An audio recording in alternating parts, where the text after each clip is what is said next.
گفتم ببخشید شما بیاید خونت ببینید دار و نداره تو برداشتن بردن عصبانی نمیشی؟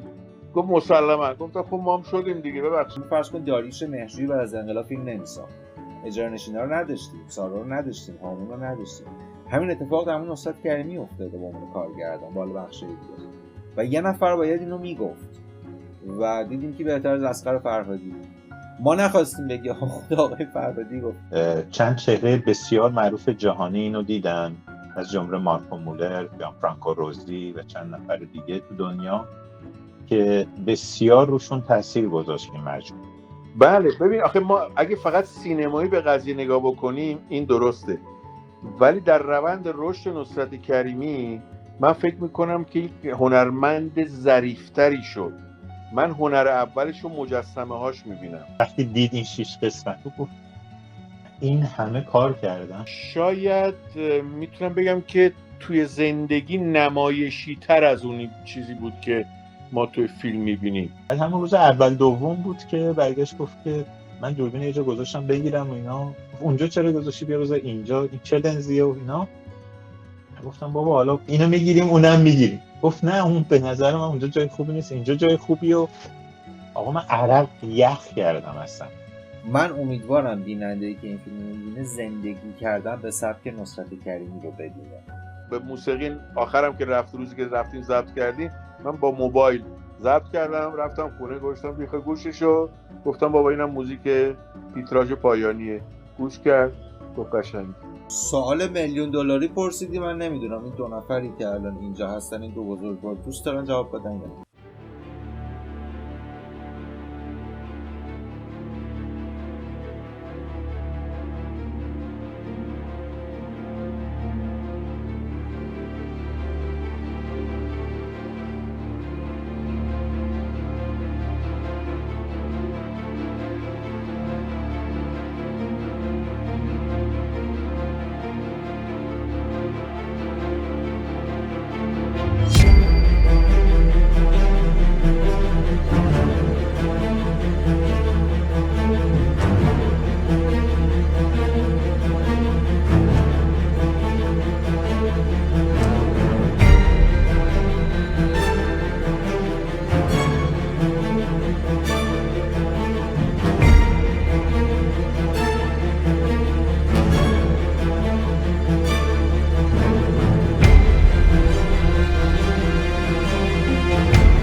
اول که خیلی ممنونم که پذیرفتین این دعوت منو، چون به هر حال کانال من یه کانال کوچولوییه که خیلی هم یعنی هنوز اونقدر بازدید کننده نداره، ولی من راستش به آقای کریمی هم گفته بودم قبلش که من برنامه خودم این بود از چند ماه پیش که یه اپیزود در مورد آقای نصرت کریمی بسازم و ناگهان که با این مستند مواجه شدم اینجوری شدم که خدا رو شکر که نکردم این کار و نساختم، چون هم میزان اطلاعاتم خیلی کم بود و هم این مجموعه خودش کاری داره میکنه که خیلی ویژه و بی‌نظیره به نظر.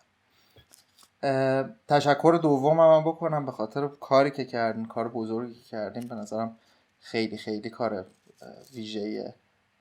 الان قبلتر آیه اسکویی گفتن که ایران وایر زده مهمترین اثر فرهنگی سال 1403. من فکر می‌کنم واقعا مهمترین اثر فرهنگی 5-6 سال اخیره این مجموعه، هم خودش و هم چیزی که داخلش.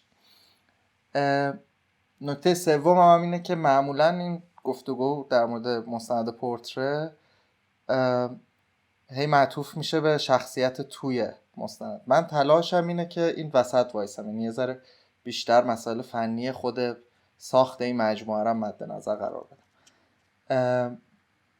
برای همین ولی احتمالا ناگزیریم که هی بریم سمت خود آقای نصرت کریمی و در موردشون هم صحبت کنیم. حالا من اولین سوالم اینه که کل این پروسه از کجا شروع شد و چه جوری شد که اتفاق افتاد؟ فکر کنم آقای اسکوئی شروع کردن این مسیر رو. قصه این بود که ما به هر حال من خب مستندسازی می‌کردم، کار می‌کردم. یه زمانی داشتم راجع به آقای کریمی فکر می‌کردم و تجربیاتشون هم معلم من بود، هم خیلی آموزش به من میداد، هم دستیارش بودم، هم دامادش. ولی همیشه میترسیدم و فکر میکردم که خب من فیلم سازیم بیشتر در ارتباط با مردم عادی معمولیه و به خصوص کسایی که صداشون به گوش کسی نمیرسه. تا اینکه ماندانا همسرم میگفت که مثلا به بابا میتونی فکر کنی برای ساخت مستند، خیلی ویژگی‌های منحصر به فردی داره. و بعدش هم بابکم اینو گفت که اگه کارو راجع به بابا انجام بدی منم میتونم مونتاژ کنم و میتونیم یه کار مستند در بیاریم. خب به هر حال من تهیه کننده نداشتم اون موقع، کار میکردم، پول در میآوردم، همون پولا و اینها، تیکه تیکه فیلم برداری میکردم. از سال 1385 تصمیم گرفتم که پروژه رو شروع کنم و خب تو جلسات متعدد و زمانهای مختلف این فضا رو پیش بردیم تا اینکه من کلیه راشا رو ریختم توی یه هارد سیاه و دادم به بابک. بابک هم مدت‌ها هی میدید این هارد و فیلم ها رو، راشا رو، و خیلی علاقمند شده بود، ولی هی میگفت که نمیشه اینو مونتاژ کنم، نمیدونم چجوری کجاها رو بزنم، خوب حرف میزنه و خب یک سری کارم داشت. تا اینکه آروم آروم حرکت کردیم و اومدیم جلو و بابک پیشنهاد داد که اصلا یک فردی بیرون از ما بیاد و پروژه رو تدوین کنه و خب از بختیاری ما بود که روحی عزیز قبول زحمت کرد و به عنوان تدوینگر اومدن تو پروژه و ما اونجا جلسه گذاشتیم و صحبت کردیم. نظرمون این شد که یک لاین فیلم، لاین گفتگو زندگی آقای کریمی باشه، یک لاین روایی و یک لاین دیگه یک جور کاراگاهی باشه، یعنی کسی جستجو کنه کاراکتر اصلی رو که حالا اینجا پسرشه که داره دنبال پدر توی تاریخ زندگیش و جاهای زندگی و کار حرفه‌ای کرده بگرد. و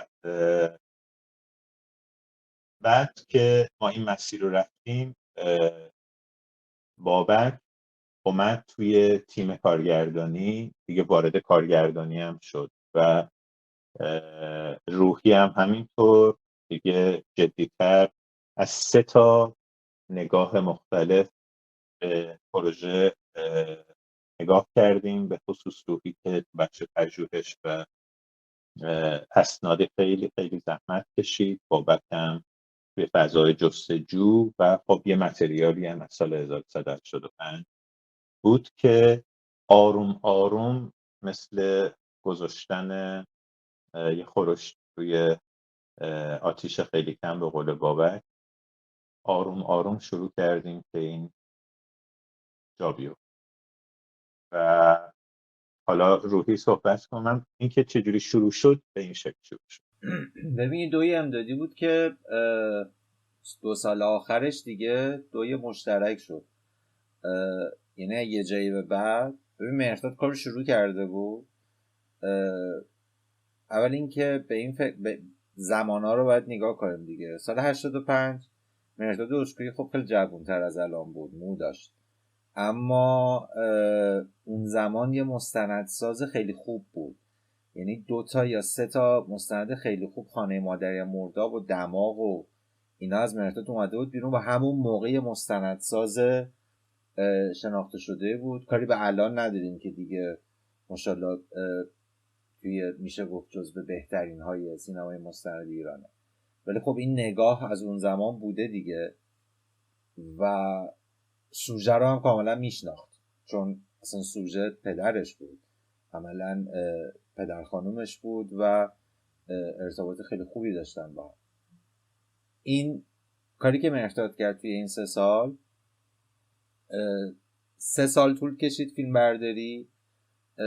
از یه طرف آدم شاید تأسف بخوره بگه مثلا چون من میدونم پشت صحنه این فیلم برداری چطوری بود، اینکه خب کار تهیه کننده نداشت، یعنی مثلا مهرداد باید یه کاری میکرد که یه پولی دست برسه که مثلا بتونه پول 3 روز 4 روز اجاره لوازم و فیلم بردار و صدا بردار و اینا رو بدن کار، یعنی کاملا یه پروژه 100% مستقل. خب تو اصلا در مورد نصرت کریمی نمیتونی از جای فاند بگیری و اتفاقا حسن این مستنده میشد که کاملا توسط خانواده کریمی ساخته شد. بعد بابک خورد جلو کارو تا یه جایی، خورد به بازگشت بابک به ایران که بابک سال 94-95 بود تصمیم گرفت مهاجرت کنه به ایران. بابک مهاجرت معکوس نکرد، بابک اصلا 40 سال ایتالیا زندگی کرده بود، بیشتر از اینکه ایرانی باشه ایتالیایی بود اون زمان. الان کاملا ایرانیه، منهای غلط دیکته‌ایایی که توی مسیجاش داره، ولی کاملا اون زمان برگشته بود ایران و همه چیز برای خود بابک جدید بود شاید. و اون زمان باید حواسمون باشه که بابک بیشتر از اینکه بازیگر باشه اون زمان ادیتور بود، تدوینگر بود خودش. تدوینگر خوبی هم بود تو سینمای ایتالیا، حتی تدریس میکرد، بازی میکرد چه تو سینمای ایتالیا و تلویزیون، چه یه وقتایی با پروژه ایرانی، مثلا تو تیکتس کیارستمی، تو اپیزودی که آقای کیارستمی ساخته تو تیکتس مثلا بابک همونی تولیده، هم بازی کرده، هم که کل اون مجموعه یکی از تهیه کننده اجرایش هم بابکه. حالا امیدوارم خودش بیاد توضیح بده. بعد دیگه به من پیشنهاد دادن، خیلی هم اتفاقی. من نه بابک رو میشناختم نه مهرداد رو از نزدیک، خب از دور کارشون رو دنبال میکردم، ولی شانسی که من آورده این بود که همسر من سمیه دستیار آقای فرهادی بود، تو گروه کارگردان آقای فرهادی بود، سر فروشنده. بابک هم اونجا بازی میکرد و از اونجا بابک اتفاقی فهمید که همسر سمیه ادیتوره، به من پیشنهاد کرد. من اومدم. اول قرار نبود هیچ کاری کنم. ببین پروژه خیلی عجیب بود دیگه، مثلا تو با یه مجموعه فوتیجایی روبرو هستی که تازه این یه بخشش بود، در ادامه فوتیجای دیگه هم اومد که حالا اگه فرصت شد میگم. ولی خب اسکلت اصلی راشای مهرداد بود که برای خود من خب خیلی عجیب بود، چون که تو هیچ، یعنی اصلا شاید اشتباه بابک، شاید اصلا اشتباه مهرداد و اشتباه خودم توی ماهای اول این بود که تلاش میکردیم برای این مستند یه قالبی که وجود داره رو بذاریم. یعنی تصور اون که خب این مستند مثلا قراره بشه 90 دقیقه 100 دقیقه مثلا، یا چه میدونم سریال تلویزیونیش کنیم، مثلا چه میدونم حالا تلویزیون ایران که نمیشه پخش کرد ولی حالا رسانه‌های خارج از ایران اونا منتشر کنن. ولی یه جایی بعد گفتیم بریم ببینیم چی میشه دیگه و در نهایت بعد از فکر کنم حدود 5 سال شد اینی که الان هست. ولی از یه جایی بعد، یعنی مثلا از سال سوم چهارم، چون ما خیلی دوباره فیلم برداری کردیم، اتفاقا از سکانس هایی که فیلم برداری کردیم و روزایی که رفتیم خیلی هاش استفاده نکردیم، حالا به دلایلی که بعداً میشه دربارش حرف زد که به نظر تصمیم درستی بود. مثل اینکه تصمیم گرفتیم نصرت کریمی رو در همین سن 80 سالگی که انقدر دلنشینه نگه داریم و الکی دیگه زمان رو قاطیش نکنیم. ولی خیلی گفتگو مثلا با آقای فرهادی، با آقای فرمانارا، با خیلی لوکیشن های دیگه، این فارغ از اوناییه که بابک توی فرانسه و پراگ و اینا ضبط کرد، ولی خیلی جای دیگه ما کار کردیم که خود مهردادم بود و دیگه اون جلسه های تماشای فیلم ها که ما مثلا حدود 13 ساعت فاین کات رو تبدیل کردیم به این 8 ساعت و نیم که خب برای هر سه تامون خیلی تجربه خوبی بود دیگه، خیلی عشق مدام بود و دیگه شد اینی که شما تماشا کردید. ولی این آرشیوا، این متریال سندها، عکس‌ها، روزنامه‌ها، اینا کی اضافه شد به کار؟ اینا یعنی همون سال 93 4 یا از اول بودن؟ ببین زمانی که من شروع کردم ادیت رو، اولا اینکه به طرز عجیبی هیچ دری نبود که بسته بمونه. یعنی ما هرچی که ببین گاهی اوقات به خونه جگر به دست می اومد ولی پیدا می شد. این خیلی برامون، خود نام نصرت کریمی، نام بابک، نام مهرداد خیلی در رو باز میکرد برامون. اما در مورد اینکه چی پیدا شد، ببین زمانی که اون بخش اولیه، یعنی اون اسکلت اصلی تدوین شده بود، خب ما نشستیم با هم دیدیم، گفتیم که خب اوکی الان آقای کریمی خیلی شیرین دارن صحبت میکنن، اینا اگه سندیت تاریخی نداشته باشه هیچ کاریش نمیشه کرد. یعنی صرفا صحبت‌های شیرین، حتی ادعاست.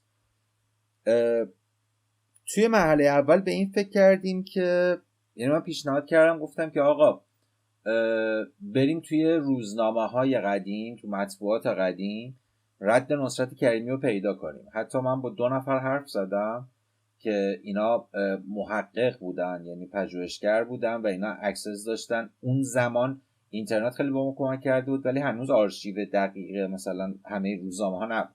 مثلا فکر می‌کردیم برای کتابخونه مجلس، کتابخونه ملی مثلا بگردم پیدا کنم. بعد چند بار هم پروین خانم همسر آقای کریمی، هم ماندانا و هم بابک نه ماندانا در اصل و پروین خانم میگفتن که بابا چیز داره، بابا برید جراید جمع می‌کرده. حالا این برید جرایدی که جمع می‌کرده چی بوده؟ ببین قبل از انقلاب تا حتی مثلا تا دهه 70-80 یه سری شرکتایی بودن تو ایران که اینا کار OEM میکردن. یعنی تو میرفتی میگفتی من میخوام در مورد من نصرت کریمی ام، سابسکرایب میکردی، اشتراک میخریدی و اونا هر هفته برید جریده تمام مطبوعات ایران که براشون میومد اگه در مورد تو بود میبریدن برات میفرستادن. این کار برای خیلی سازمان‌ها، خیلی افراد مشهور، خیلی اونایی که به هر حال لازم داشت محققین انجام میدادن. حالا احتمالا خیلی اینو میریختن دور یا میخوندن مثل روزنامه میریختن دور، ولی آقای کریمی اینا رو همه رو آلبوم نگر میداشت. و آقای کریمی انباری داشتن که چند سال درش باز نشده بود، منهای پوشه های خودش، که اونا باز شد و این چیزی که الان میبینید اومد. ما واقعا 70% چیزی که تو فیلم ها میبینید چیزایی بود که خدا نصرت کریمی تو این سالا جمع کرده بود.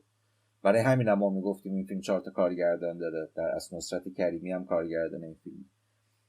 بعد دیگه فقط یه سری جای خالی بود دیگه، این جای خالی ها رو دیگه پر میکردیم که خیلی کار پر زحمتی بود ولی شد، یعنی اتفاق افتاد.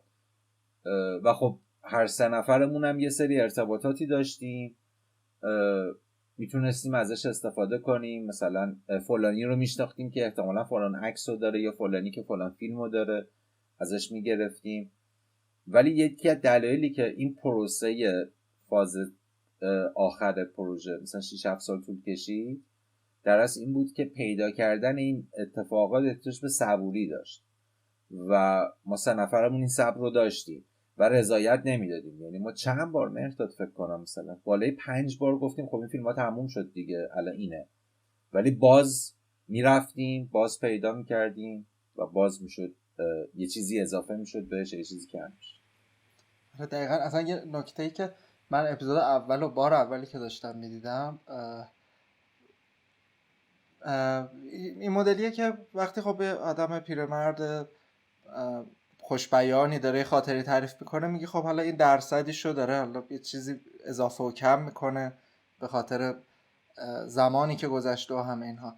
و ناگهان وقتی این سندها هی دونه دونه رو میشد هی آدم تعجبش بیشتر میشد که خب این اینقدر دقیق. مثلا میگه من کلاس ب بودم 9 نفر بودیم، بعد همونو میبینیم، همه اینها سند داره. خیلی چیز این فضا 2 مرحله داشت یا 3 مرحله داشت، همونطوری که روحی گفت.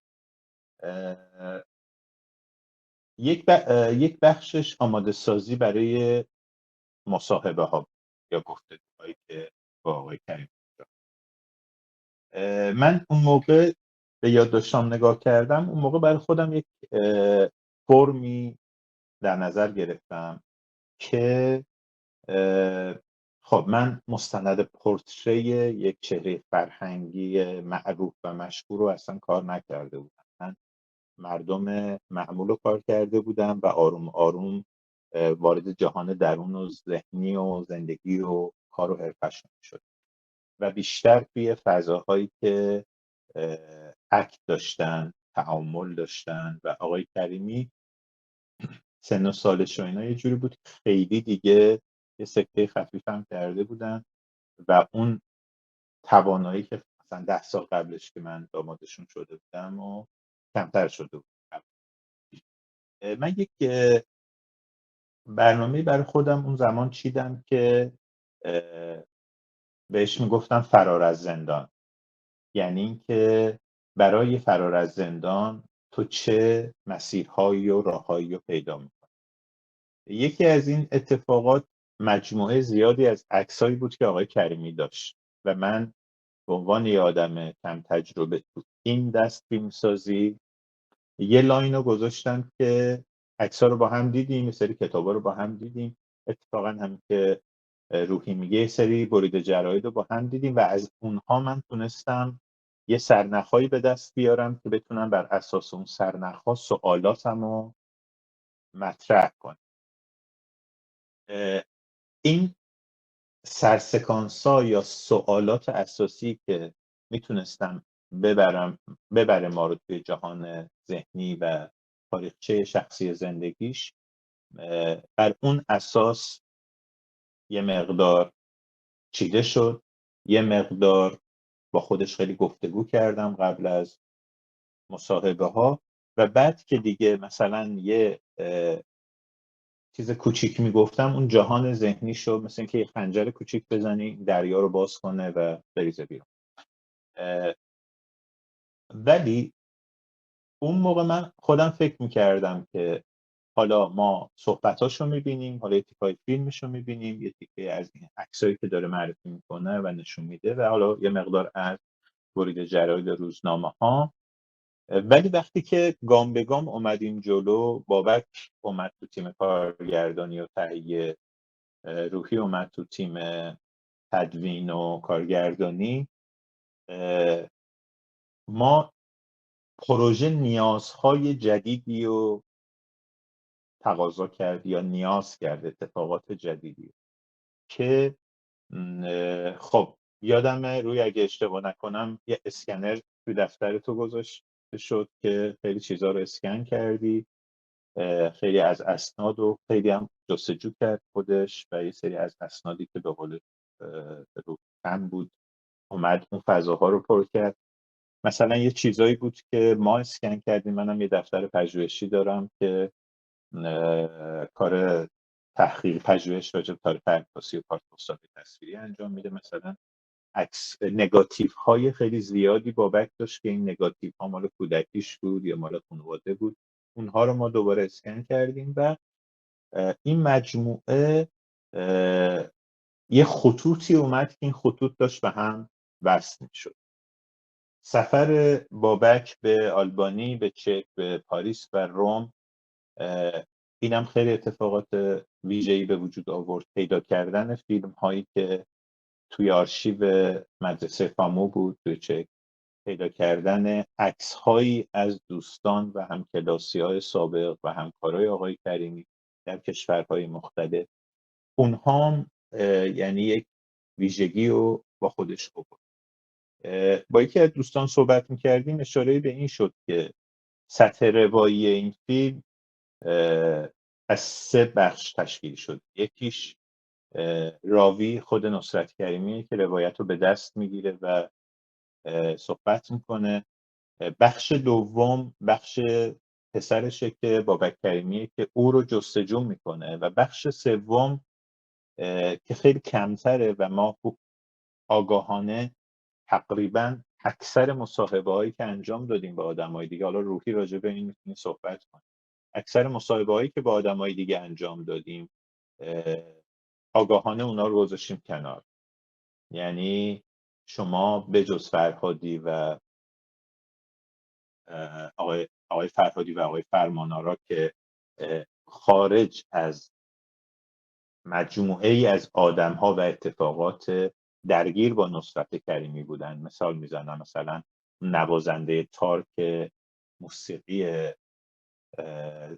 انیمیشن زندگی و ساخت، یا دوستاش و همکاراش که اینا تو دل و تار و پود فیلم بودن، اونایی که از بیرون میان یک فضایی رو باز میکنن، خیلی کوتاه، فقط اگه اشتباه نکنم روی فقط 2 نفر رو ما خیلی کوتاه از تیکه صحبتاشون استفاده کردیم. ببین همینش که مهرداد میگه مصاحبه کم نداشتیم مجموعه، به خصوص تو اون زمانی که با تو همون 3 سالی که فیلم برداری میشد، ولی ما سعی کردیم تا جایی که میتونیم اتوبیوگرافی بمونیم. یعنی چون به قول بابک میگفت خیلی شهید پروری میشه، میدونی، به خاطر همین مثلا آقای مفیدی، روح الله مفیدی، فقط اون جایی که با آقای کریمی هستند حضور دارن، در حالی که مهرداد باشون 40 دقیقه حرف زد. یا مثلا آقای حافظی، خود بونس فریدون حافظی، نوازنده تار که بهترین نوازنده تار ایران هم بود همون زمان، ما فقط اون بخشی که به انیمیشن زندگی مربوط بود استفاده کردیم.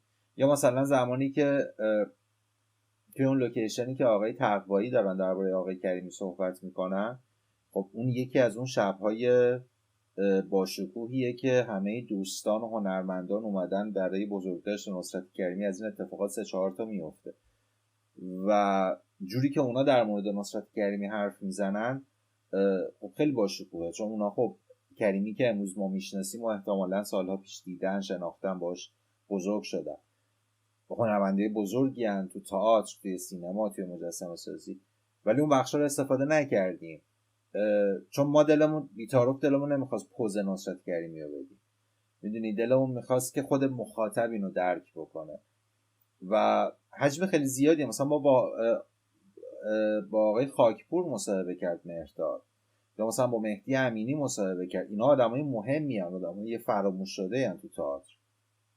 صدات قطع مهرداد. با برادر آقای نصرت کریمی و چند آره با حسین کریمی. آره یعنی این مصاحبه مهمی هم. من امیدوارم، حالا داریم به این فکر میکنیم که چجوری اینا رو مثلا توی سکانس‌های حذف شده بذاریم.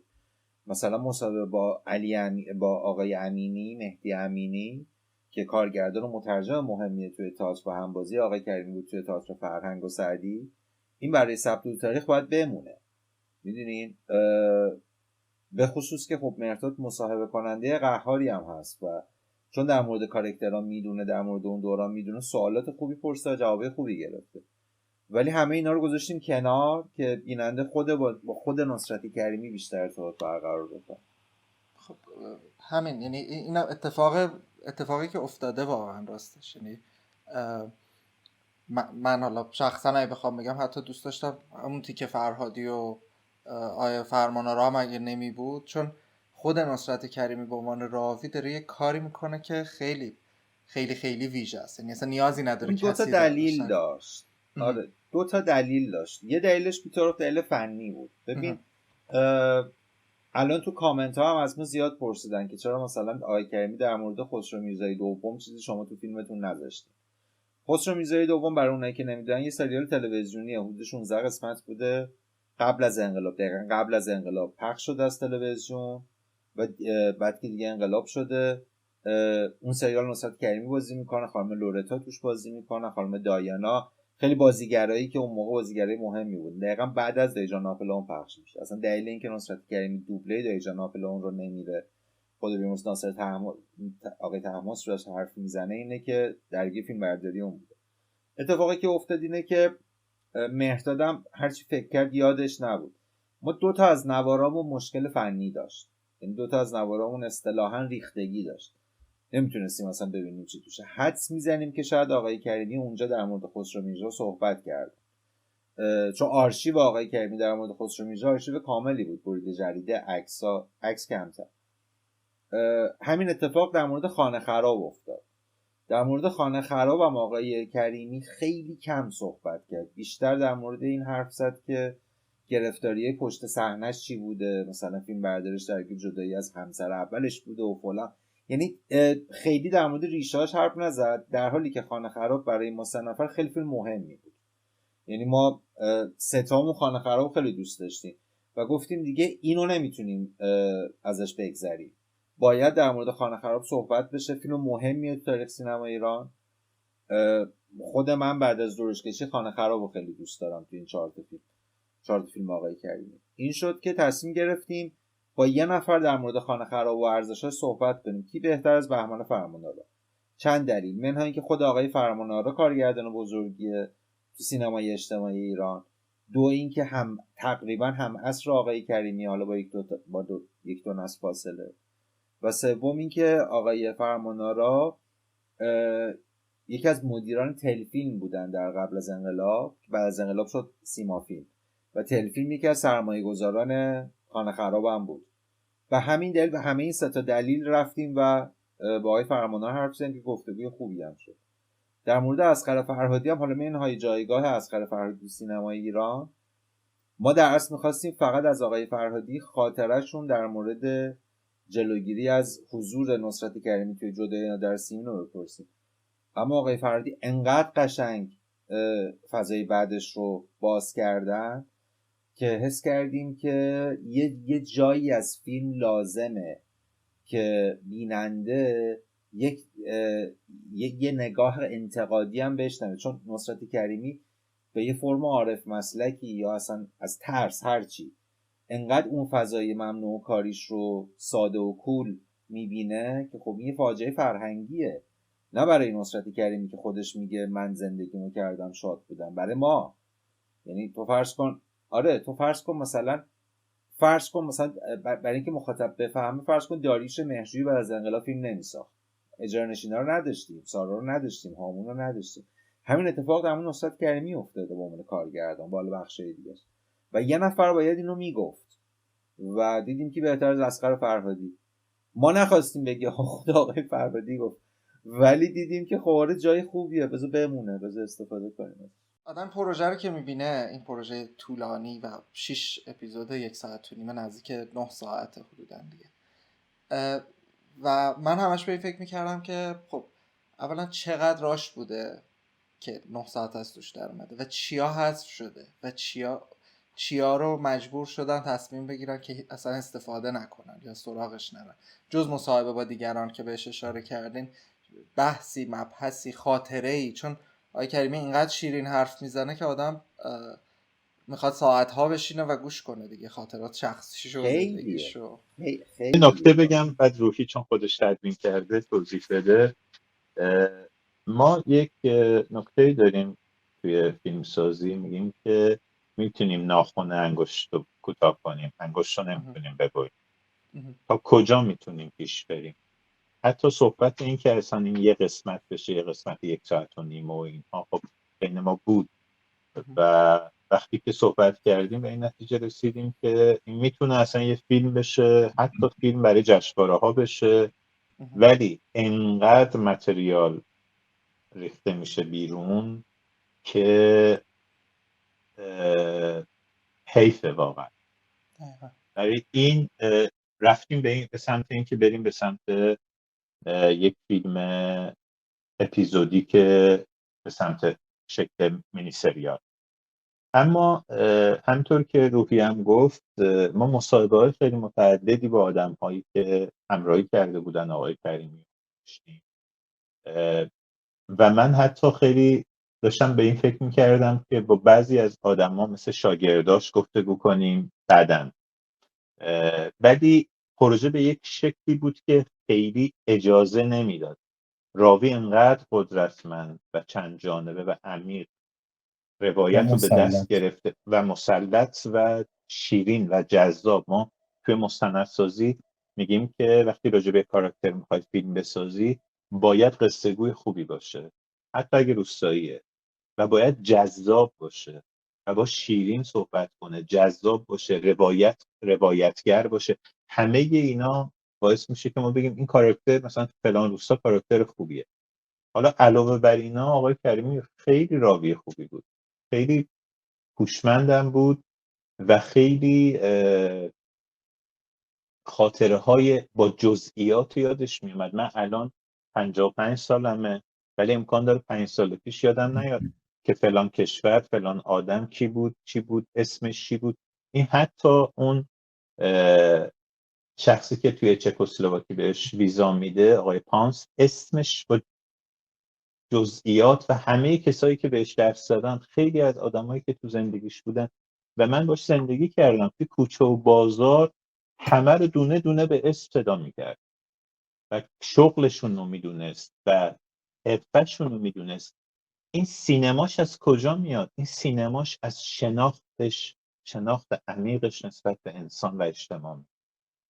یعنی به صورت خیلی عمیق روانکاوی میدونست، جامعه شناسی میدونست، مردم رو میشناخت و با اینا بر میخورد. یعنی یه چیزی جدا از مردم نبود. ما الان یه مشکل خیلی اساسی داریم و اون اینه که فیلمنامه نویسامون تو اتاق فیلمنامه می‌نویسن و اصلا درگیر نیستن. یعنی خیلی از چیزایی که تو سینمامون الان داره میاد، من حتی با یکی از بچه‌ها صحبت می‌کردم که فیلم کمدی میسازه تو ایران، میگه که من تمام فیلم‌های قبل از انقلاب خوردم. گفتم برای چی؟ گفت برای اینکه این گگا و این تیکه‌های طنز و کمدی و اینا رو از اونا بگیرم. ببینید اون دوره، خب این فضای طنز و کمدی و بامزگی و اینا هست. اون دوره مثلا فضای فرهنگی بعد از انقلاب تغییر میکنه دیگه، ولی اون دوره که ما اینا رو نداشتیم. خیلی از شوخی‌ها جنسیتی یا جنسیت زده است. همون الان به دقت کنید، همونا الان توی گفتگوهای آدما هست. یعنی همش راجع به بخش جنسی بدنه و حرفایی که میزنن به این شکله. این به خاطر اینه که آدما تو اجتماعشون نیستن، با اجتماعشون درگیر نیستن. این به دلیل اینکه سینمای ما عقب افتاده. این به دلیل اینکه سینمای ما از مردممون عقب افتاده. یک سینمای بی‌خاصیت که تو حالا دقایقی میبینی و حالا میخندی. من که بعضی اوقات خجالت میکشم با خانوادم برم و این بیخاصیت بودن در عین حالی که از منظر جامعه شناسی شما نگاه کنید میبینید ما پسرفت کردیم به سالهای سال گذشته. میخوام اینجا بهتون اینو بگم که نصرت کریمی حتی سالهای ممنوع کاریش با مردم کوچه و بازار و پیرامونش ارتباط خیلی تنگاتنگ داشت، باشون زندگی میکرد. من 2-3 تا خاطره است که من حتما باید بهتون بگم، ولی برای همین به یه آدم ترس من از ساخت فیلم راجع به نصرت کریمی چی بود؟ 2 تا ترس داشتم. من میدونستم این دریاست، یه آدم کم تجربه و کم سوادی مثل من چجوری از کدوم ساحل میخواد به این دریا بزنه. دومی که آدم خیلی نزدیکیه به من. نصرت کریمی مثل پدرم هستن، خودش میگفت 2 تا پسرم دورن، تو یه دختر دارم، تو هم دامادم، یه پسرم. یعنی میخوام بگم که انقدر نزدیک سخت فیلم ساختن. من از این ترس راجع به پدرم فیلم نساختم. سالها بود میخواستم بسازم، تازه تصمیم گرفتم که نترس، چون مردم به من قدرت رو دادن. مردم با ریاکشنی که نسبت به یک شخصیت که ما راجبش کار کردیم نشون دادن، گفتم خب نهایتا یه فیلم ضعیف میشه دیگه.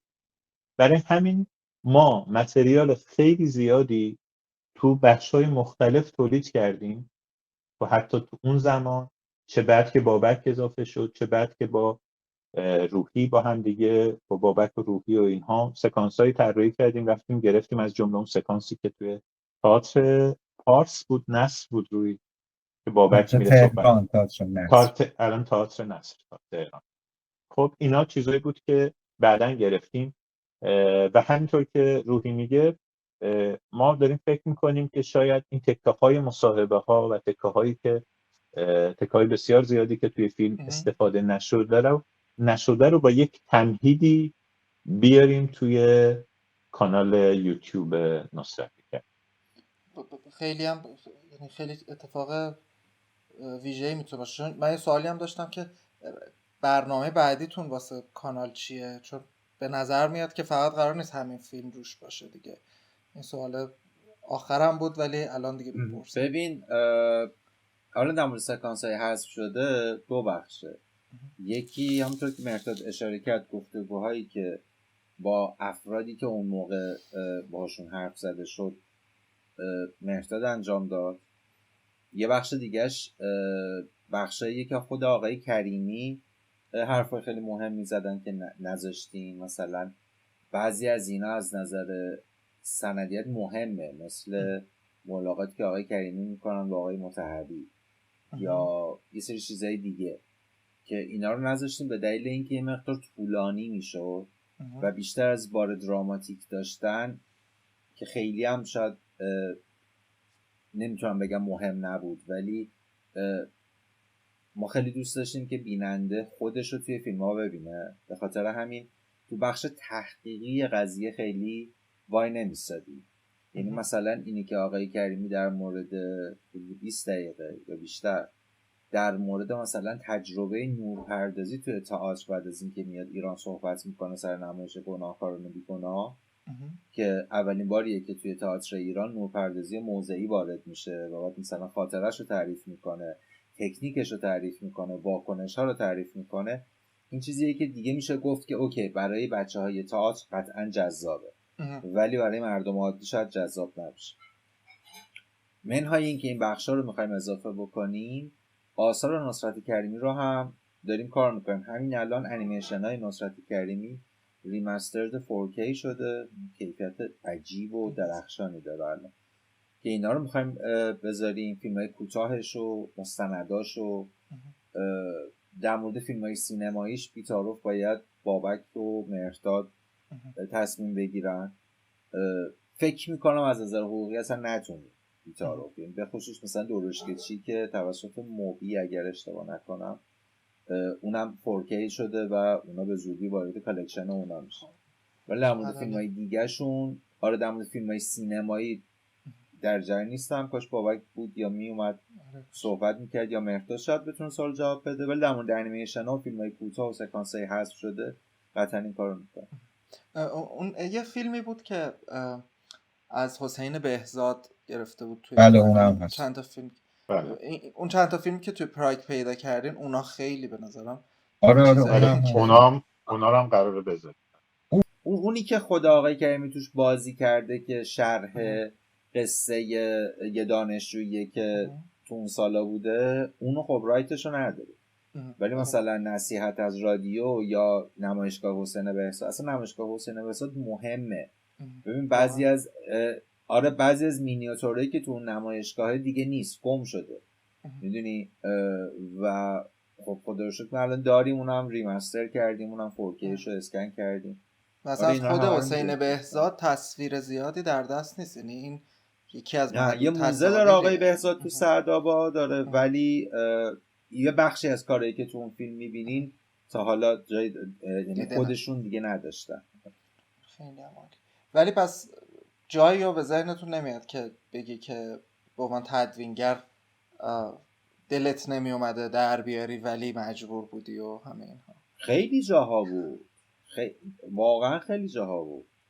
از این جاها که آدم شب خوابشو میبینه میگه کاش در نمی آوردم. خیلی سال گذشته اینجوری بخوام بگم. ببین ما شانسی داشتیم بی‌تعارف، اونا این بود که 3 نفر بودیم. خب به خاطر همین یه دموکراسی 3 نفری داشتیم بین خودمون، معمولا همدیگر رو قانع می‌کردیم. یعنی واقعا الان یادم نیستش که کجا بوده که مثلا خیلی دلم سوخته، به خاطر اینکه در نهایت یا بابک رو بودن یه سکانسی اصرار میکرد یا من یا مهرداد، ولی با نگاه انتقادی میتونستیم همدیگر رو قانع بکنیم که نه بذار استفاده ازش نکن. به طور خاص فکر میکنم مثلا در مورد قصه های زندان آقای کریمی یه خاطره‌ای که دارم مهدی میثاقیه مثلا اون رو شاید میتونستیم بذاریم، ولی الانم که نیست نبودش رو حس نمیکنم، ولی بودنش رو برای تاریخ به خصوص تاریخ سینمای ایران حس میکنم که باید این شنیده بشه حتما. شاید تو سکانس های حذف شده قطعا میاریمش، ولی نه دیگه. ببین دستمون باز بود دیگه، مثلا 6 تا فیلم میشد 5 تا یا میشد 8 تا که کسی با ما کاری نداشت. آره دیگه. مهم این بود که قابل دیدن بشه و جذاب بشه و بیننده بتونه باهاش پیش بیاد. کی تصمیم گرفتین که بزنین روی یوتیوب؟ یعنی قاعدتا اون موقعی که اصلا آقای اسکوئی شروع کرده که یوتیوب فکر کنم تازه همون نه سالا نه را افتاده بود. نه از ما کجا تصمیم گرفتین؟ من فکر کنم که تصمیم رو بیشتر صحبت کردیم روی یوتیوب.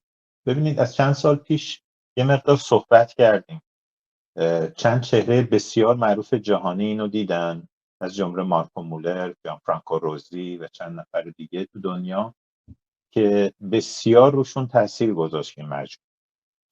و ما به فکر این بودیم که آیا حتی یکی دو تا از جمله ایتالیا یک فستیوالی بود که میخواست، اگه اشتباه نکنم روی که 6 تاشو میخواست نشون بده با هم و به عنوان برنامه ویژه و اینها، که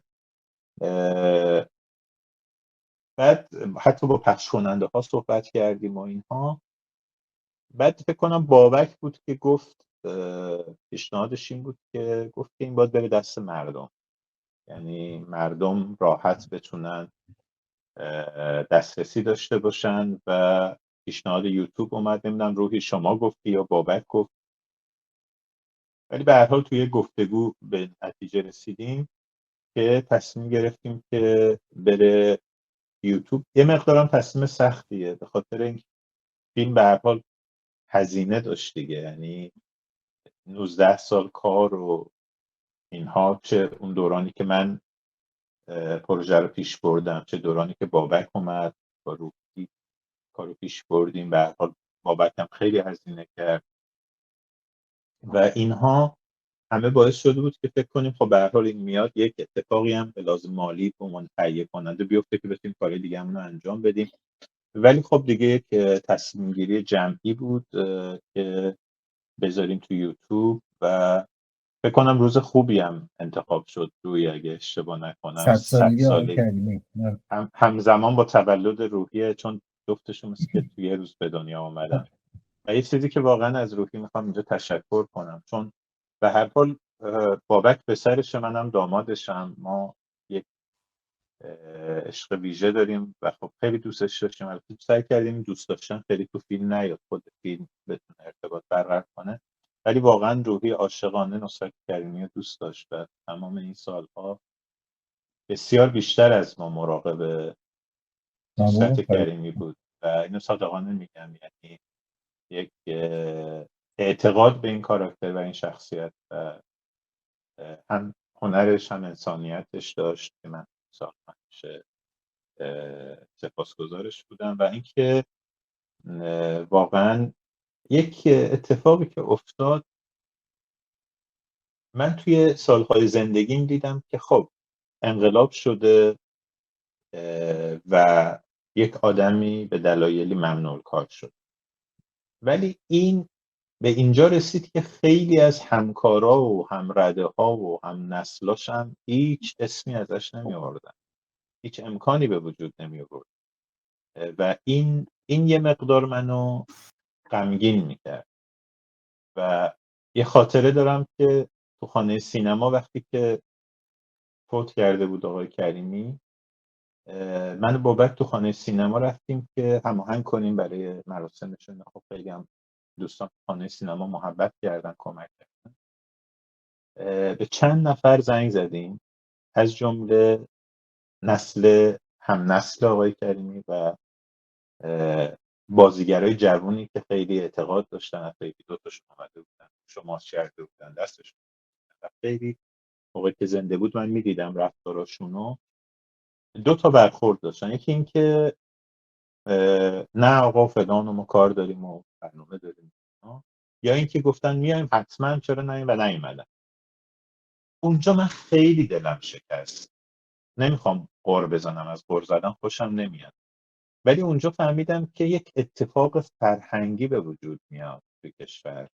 وقتی یه آدمی به دلیلی ممنوع کار میشه، خب تاوانش هم با زندگیش و سختی‌هایی که کشید و اینا داد. تقریبا فشار به فیلم چون یکم عارفه میگه من زندگیمو کردم، حتی یه دوره کاکتوس فروختم، فیلمای کوچیک تبلیغاتی ساختم، درس دادم، برنامه نوشتم برای دانشگاه، اومد خیلی جا پول بهش ندادن خیلی، ولی او زندگیشو کرد و هیچ غر و هیچ گلایه اونجوری نداشت. ولی که من که از بیرون میدیدم، ببینید ما خیلی ریاکار شدیم، ما خیلی درو شدیم. نمیدونم چه اتفاقی تو فرهنگ ما افتاد که آدم‌ها یک جوری هستند، یک جوری وانمود میکنن. آقای کریمی به من یاد داد آدم‌ها اونجوری که هستند مردم اونجوری میشناسنش. من اگه آدم موهام ریخته کچلم، یه مقدارم توپلم، هرچی اینجوری راه برم و نمیدونم کلاه بذارم و اینا، مردم میدونن که من یه مقدار توپلم، یه مقدار پیش قربونت کچل. اما آدم‌ها خودشونو یه جور دیگه میخوان نشون بدن، یه جوری وانمود میکنن. ما متاسفانه تو کشورمون این اتفاق خیلی خیلی زیاد شد و دریغ از این بابت که مردم ما یه جوری زندگی میکنن، یه جور دیگه وانمود میکنن و در عین حال قاطبه مردم اون آدمو میشناسن که راستگوه، دروغگوه، دروه، ریاکار. همه مردم میشناسن. خودشو بود میزن، خودش میخواد یه جای دیگه، یه جور دیگه خودشو تو دل مردم بشناسونه یا تو دل مردم جا کنه. من اینو از نصرت کریمی یاد گرفتم. تو فیلمش هم وقتی میبینید از چشماش میتونید بفهمید که داره راست میگه یا نه. وقتی میگه آخر فیلمام مینوشتم خوش باشید، عمیقاً دلش میخواست مردم خوش باشن، مردم خوب زندگی کنن. برای همین بود که جوک میگفت، میخندون، حال آدما رو خوب میکرد. گفت من کاری از دستم بر نمیاد، حداقل توی گروهی میرم حالشون رو خوب کنم. دقیقا تصویری که ما از نصرت کریمی توی این فیلم داریم تصویر یه مردیه که اصطلاحاً طرف زندگی وایساده، یعنی در همه لحظات بعد هم داره از زندگی و از شور زندگی حرف میزنه. من یکم قبل از این گفتگو داشتم اون تیکه‌ای رو نگاه می‌کردم که در مورد قطار زندگی و اینا صحبت میکنه و با چه شوری داره اونو میگه. یعنی حتی در مورد پیاده شدن هم داره جوری حرف میزنه که انگار اون پیاده شدن هم خودش باز زندگیه و همه اینها. ولی سوالی که برای من پیش اومد اینه که اینو میخوام بذارم کنار یک لحظه‌ای هست که شما ازش میپرسین که جایی که انتظامی ازش به خاطر یک تلاش تقدیر شد شما انگار ناراحت شدین و حالا به نحوی سوال رو معکوس میکنه و یه جور دیگه جواب میده. ولی این دوتا کنار هم برای من اینو داره که آیا واقعا در زندگی هم اینطوری بوده نصرت کریمی؟ چون اون تجربه که خیلی تجربه تلخیه، یعنی اصلا تصور این که ببینی که همکلاسیت سالهاست داره اون کاری که میخواد و ادامه میده، همکلاسی مدرسه، و تو نمیتونی اون کار رو انجام بدی به خاطر یک حرف مسخره. واقعا کاش بابک اینجا بود، اونم صحبت میکرد و حالا روحی هم به هر حال دیده آقای کریمی و خاطرات خوبی داره و میشناستش. نصرت کریمی الگوی زندگی من یک بار تو زندگیم ندیدم دروغ بگه، یک بار تو زندگیم ندیدم پشت کسی حرف. تنها باری که کل این 23 سال یک مقدار حس کردم که قطعه خورد یا فکر کرد یا هر چی و به من گفت، همون جلسه بود که آقای انتظامی و روی پرده توی صفحه تلویزیون دید، گفت اگه منم بودم میتونستم دیده بشم و فیلم بازی کنم و اینا. و بعدش هم گفت که مثلا چیز مهمی نبود که گفتم فراموش کنم. و بسیار آدم با مطالعه‌ای بود، یعنی خیلی وقت نمیذاشت تلویزیون ببینه، نمیدونم میگفت تلویزیون آدم سه چشم و میگفت که شما باید کتاب بخونید و خیلی کتاب. من 1-2 سال قبل از فوتش اومد گفت مهرداد این تصادف می‌دونیم یه 2-3 تا کتاب جدید برمی‌دارم. اون نوکرتم چه کتاب هرچی بخوای برات میگیرم. و رفتم گشتم یه کتاب خیلی کلفت راجع به زندگی چارلی چاپلین، میدونستم چاپلین رو دوست داره، گرفتم براش آوردم. عادت داشت کتابو بشکونه، یعنی یه دستی نگر می‌داشت کتابو اینجوری که میشد کتاب بعضی از کتاب. یه مداد، معمولا مدادارم میتراش خیلی کوچیک. 3-4 روز بعد دوباره رفتم و اینا، گفت مرداد با یه حالتی مثلا خجالت و اینا. گفت این یکی دو تا کتاب دیگه میتونی. گفتم بابا کتاب برات گرفتم حالا اونو بخون مثلا هر چی خواستی. گفت اون تموم شد، دیروز تموم شد. یعنی ببینید یه آدم با اون سن و سال چه آتش آموختن و یاد گرفتن و کنجکاو، تا آخر عمرش کنجکاو بود. خیلی کم حرف میزد این اواخر، ولی کنجکاویش واقعا مثال زد. اون شخصیتی که ما توی این سریال میبینیم از نظر من 60-70% تونستیم 60-70% ویژگی‌هاشو نشون بدیم. یه جاهایی که باید یکم راجع به مسائل عاطفی و اینا صحبت میکردیم و یکم شخصیتشو با گفتگوها شخصیتش رو عمیق‌تر بهش میرسیدیم، راه نمیداد، دوست نداشت راجع به این چیزا صحبت کنه. احیانا به کسی توجه کرده، کمکی کرده، نمیدونم چه جوری به انسان ها فکر میکنه، اینا رو خیلی راجع به فلسفه زندگیش و نگاهش به زندگی و تجربیات زندگیش حرف میزد، ولی این چیزها رو زیاد دوست نداشت. اصلا آدم متظاهر و متظاهری نبود که بخواد چیزی که نبود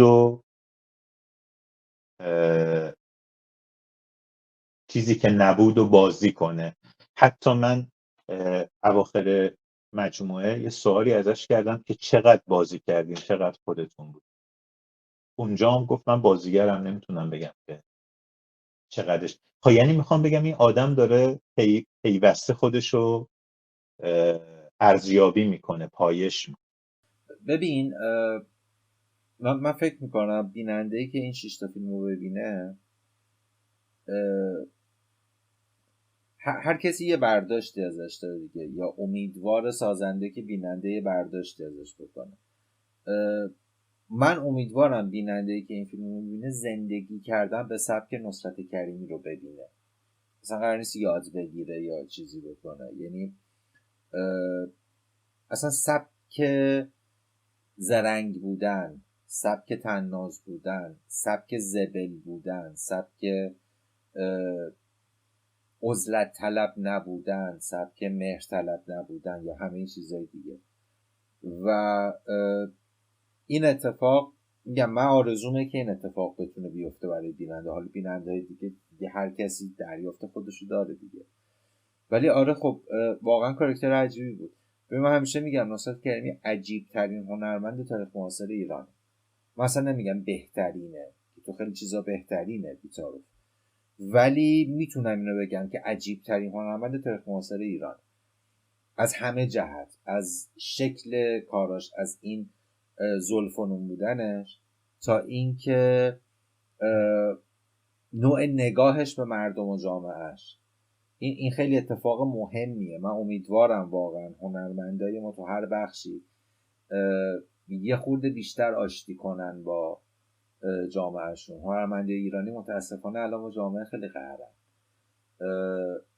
و دلیلش اینه که یا خودشون رو بالاتر از سطح جامعه که توشن میبینن، یا اینکه اون جامعه رو نمیشناسن. نگاه همه کاری کارتونیه، همیشه نگاه ها. ببین مثلا سینمای اجتماعی ایران تبدیل شده به لاتبازی یه سری جنوب شهری، دور از جون شبیه باغ وحش انسانی شده. ببین اوایل قرن 20 توی قرن 19 نه و قرن 20 هنوز نرسیده بود، توی بلژیک و هلند کمپانی هند شرقی هلند مثلا میرفت آفریقا رو استعمار میکرد، بعد یه سری از این برده های آفریقایی رو برمیداشت میآورد وسط بروکسل توی باغ وحش یا آمستردام توی باغ وحش میذاشت و مردم اینا رو به عنوان گونه جانوری میرفتن میدیدن.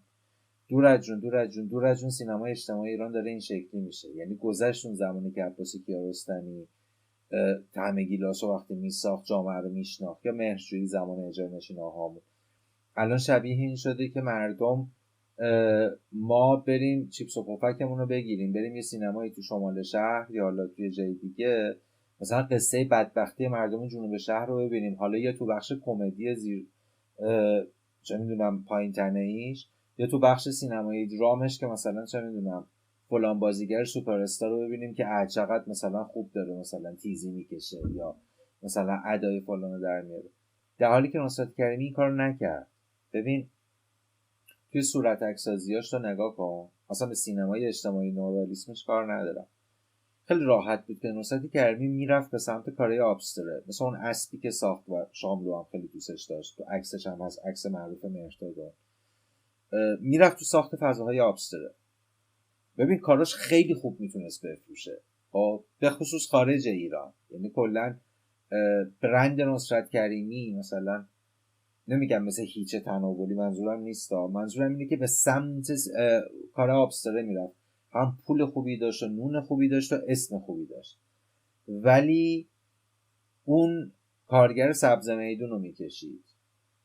توی قسمت 5 مستند نصرت کریمی نمیدونم شاید بعضی بیننده ها متوجه شده باشن، ما گشتیم 3 صورتکی که یکیش حاج منصور سمن فروش بازار تجریشه که دوستش بود و صورتکشو داشت، یکی اون پیرمرده است که یه دونه سیگار رو میخونه که اونو سالها میدید صورتکشو ساخته بود، خب میدونی، و یکی دیگه هم بقال سر کوچه شونه که مازیار دستشو میبرد زیر ماشین که بشکنه، اون هم صورتکشو ساخت. میدونی این البته کاش ما میتونستیم، متاسفانه نتونستیم. این صورتکا یه پیوست داشت، همه این صورتکا یه پاراگراف که نصرت کریمی نوشته بود در موردشون زیرش داره. این پاراگراف ها رو اول غلام حسین ساعدی مینویسه مرحوم و بعد خود آقای کریمی اضافه میکنه، ولی میتونست آبستره کار کنه و خیلی خوبتر مشهورتر بشه، ولی نکرد این کارو. سینماش هم همینطور بود. میدونی این زندگی کردن به سبک نصرت کریمیه که من خودم امیدوارم بتونم این کارو بکنم. آره واقعا. و ببین سینماش یه فیلمی هست به نام فانوس خیال مال بهرام ریپور سال 56 ساخته و سال 56 جزو نریشنش داره میگه که سینمای نصرت کریمی و بعد از نصرت کریمی هیچ کس ادامه نداد، یعنی اون سال دیگه هنوز فیلمی نساخته و بعدم دیگه نمیسازه و این هم تا الان هم ادامه داره. یعنی من درشکچی رو دوباره دیدم و خانه خراب و اینجوری بودم که نه تنها اینا الان هنوز کار میکنن که هیچ نمونه مشابه حتی نزدیک بهش هم نداریم توی سینما ایران به شکل عجیبی. این ناتورالیست داریم، نئورالیست داریم، اینا رو جدا جدا داریم، ولی پکیج نصرت کریمی یک پکیجیه که همون زندگیه که شما میگی، یعنی یک چیزی رو زیسته که اون زیستش اومده توی این اثر هنریش و داره یه کاری میکنه. ببینید تو این نکته که اشاره کردین خیلی نکته مهمیه، این که زیست هنرمند عین زندگیشه، شغلش نیست. یعنی این ورشو بگیری از یه جا دیگه میزنی، اون ورشو بگیری از یه جا دیگه میذاری. خودش میگه من مثل آبم، جاریم، به صخره میخورم یه سوراخی یه جا پیدا میکنم میرم، اگه فشارم بیاد نمیدونم بخار میشم دوباره. میخوام بهتون بگم که ما الان به جز یک بخش خاص و مشخص سینماگرامون یا هنرمندامون که زیستشون عین هنرشونه و هنرشون عین زیستشون، بعضی از نقاشا که اصلا با هنرشون یکی هن، یعنی بخشی از زیستشونه، بقیه ما هنرمندا شغلمون. این فیلمه که برداشتین من میدونم هیچ وقت دیگه نمیمیرم، این فیلم منو جاودان میکنه. این که یه فیلم سینماییه، بودم خب بله ما اینو اکران میکنیم، خب بکن. نه اسمی ازش آوردن، نه حتی دستمزدی بهش دادن، حتی دستمزدم بهش ندادن. یا حالا وقتشی که بگیم این فیلم ها رو نصرت کریمی ساخته. نه چرا تو دیگه کارگردانی نکن عزیزم، ما هنرپیشه این از نو. اونجا فهمیدم که هیچ آدمی عاری از نقص نیست، از جمله خود بنده. تو فیلم شما من کوشش کردم که خودم باشم، اما یه کوشش بسوزد دل اهل صفا ای سنم ز پیچ زدن باید یه فقط بذارم. محض اطلاع این گفتگو تصویری میره روی یوتیوب، رو تخت دراز نکش. نه رو تخت نیست، رو مبل نشستم. آره تصویر رو لحاظ کن. بله. من دیگه ناامید شده بودم شما بیاین. نه ببخشید. نه یهو شانسی این وسط دستم خورد، دیدم بو خورد چون گوشیتون خاموش بود دیگه، سریع قطعش کردم. آخه باتریش هم تموم شد متاسفانه. آره اومدم خونه تازه وصل کرده. یه سوالی بود که گفتیم کاش بابک بود که میپرسیدیم، چی بود فراموش کردم.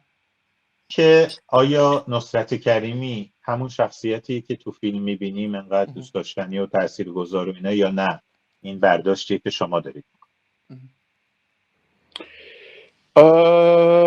نه اینجوری بود. شاید میتونم بگم که توی زندگی نمایشی تر از اون چیزی بود که ما توی فیلم میبینیم.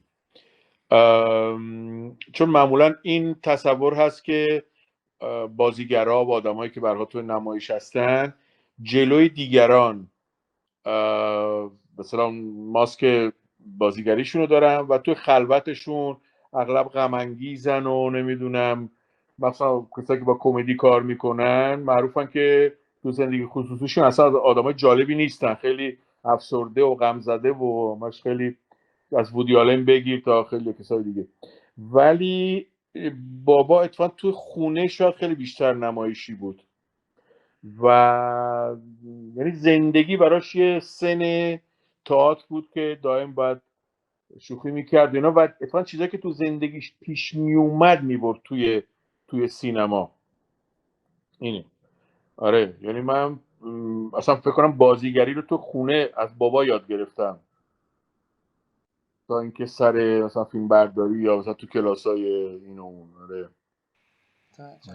خب من یه چند تا سوال که از روی جان و آقای اسکوئی پرسیدم از شما هم یه بار بپرسم. یکیش این بود که توی من گفتم معلومه که این 9 ساعت یه مثلا حداقل 20 ساعت پشتشه که 9 ساعت از توش در اومده دیگه، حداقل که فکر کنم خیلی هم بیشتر باشه. چی بود این وسط که فکر میکنید در اومده و کاش در نمی اومدین، مجبور بودین بذارین کنار یا بهش نپردازین یا چیزی شبیه؟ ببینید نه چیزی که به درد نخوره نبود، چون واقعا نصرت کریمی خاصیت رو داشت که هر وقت میخواست یه چیزی رو بگه فقط اون خبر، اون اطلاعات، اون جمله نبود، همیشه توی یک بعد فلسفی تاریخی اینا بود و سعی میکرد همیشه توش یه پندی باشه. دلیلی که ما مجبور شدیم مثل چیزا رو برداریم خب یکی طولانی بودن ماجرا بود و اینکه یه جوری مثل ماستیه که کیسه میکنن، اون ماست با ماستی که کیسه نشده محتواش همونه، ولی خب کیسه که میکنی با یه قاشق تو مثلا چه میدونم یه ظرف گنده ماست خوردی. اینجا ما خواستیم اینو فشرده ترش کنیم که یه سری چیزا این روند و یه خورده به هم میری، ولی نه اینکه بی خود باشه، نه واقعا. اصلا یه دلیلی که از یه ببین قرار بود من تدوین کنم اینو، ولی هر جا می اومدم یه فریم کات بکنم انگار حس می‌کردم دارم یه بنده انگشت بابا رو میبرم، دیدم نمیتونم. یعنی یه آدمی میخواست بیرون باشه که واقعا با یه مثل چیز دیگه چی میگم، مثل یه جراح که بیاد و دیگه موقع کاری که باید کرد بکنه دیگه، موقع باید ببره بریزه دور بریزه دور. و اینجا بود که روح الله وارد این بازی شد که من از این مسئولیت دردی که به عنوان فرزند داشتم با این ماتریال من بیام بیرون. می‌دونی و گاهی وقتا مثلا خیلی سکانس ها که به پیشنهاد میکرد کار کرده بود میدن، اول من یه حس درد داشتم که چرا مثلا فلان جمله نیست فلان چیزه، بعد این فاز اولیه احساسی که میرفت کنار میدم نه خیلی درست‌تر و تمیزتر و مستقیمتر میرسه پیام تا اون چیزی که مثلا ورژن اولش بود. متوجهم.